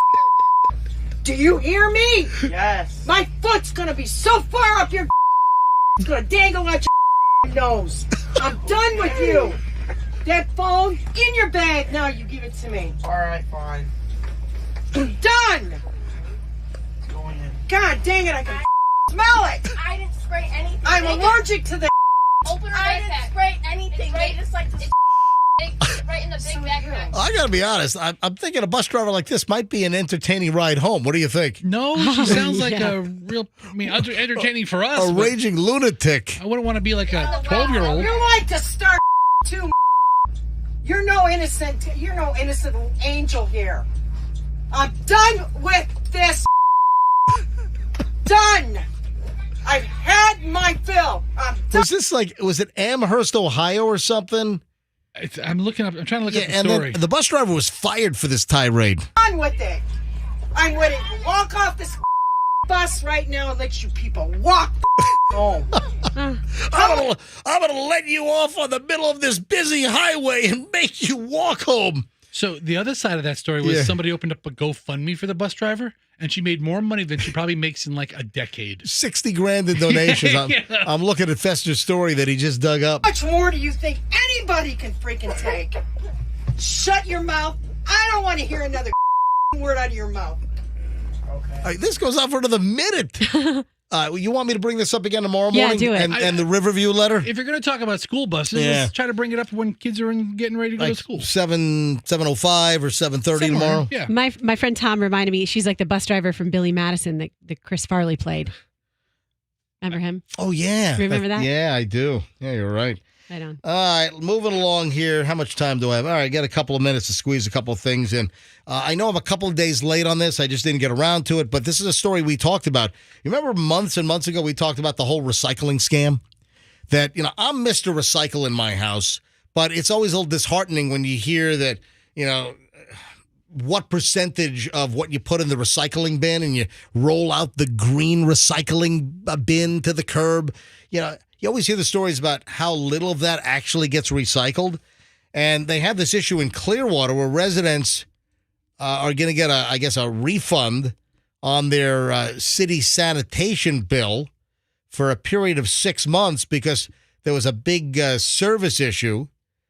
And I guess people that were putting stuff in recycling bins have just ended up in the landfill. But that's happened to a lot of garbage collection and recycling collection around the country. This has been an allegation for years that some people say, recycling is a total racket and scam, that a lot of this stuff never makes it to recycling. It just gets thrown in the trash heap, right in the landfill or wherever. I saw a video of a recycling facility, and it was such a mess there. I have no idea how they can possibly keep track of everything.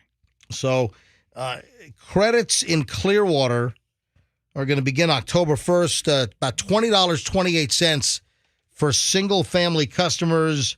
The city's cost on this is going to be $1.1 million. The city will also refund $14,120 to Bel Air and $62,000 to Safety Harbor because both municipalities hire Clearwater to handle their recycling. They ended their contracts after the situation was revealed that the recyclables were collected, but they were never actually recycled. Nope.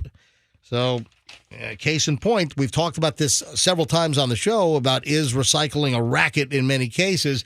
And right here in Clearwater, they had a little racket going on. Rackety racket.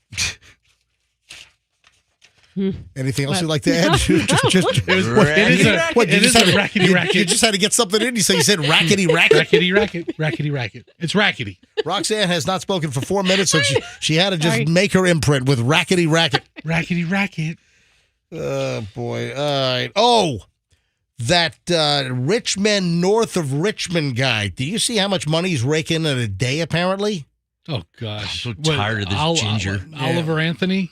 I've been selling my soul, working all day, overtime hours for bullshit pay, so I can sit out here and waste my life away, drag back home and drown my troubles away. It's a damn shame. It's a damn What shame. the world's gotten to. Yeah, they're now saying he's making $40,000 a day. Good for him. Doing what? $40,000 a day off of Apple downloads and stuff. YouTube. Nope. Picking out rare earth metals out of his beard. Yeah, right? No. No. $40,000 a day. No. Hey, good for him. But So with his streaming, his YouTube, I guess, and remember, he turned down an $8 million record deal. And now he's got a second song. I don't even know what that is. They just released he's released a second song, and that's already already made the Billboard Hot 100. No record deal, independent dude from Farmville, Virginia. Yes, Rox. His third smash hit is gonna be like, I'm so rich, I'm an elitist, I can't relate to you peasants in the middle class. That was good. I like you, Roxanne Richmond. Yeah. Yeah, buddy. I'm going to do a song for you called Rickety Racket. Rickety Racket and a Rackety Rick. Write that one. Song this dude is apparently making $40,000 a day. Good for him. Holy jamoli. That's some pretty serious money.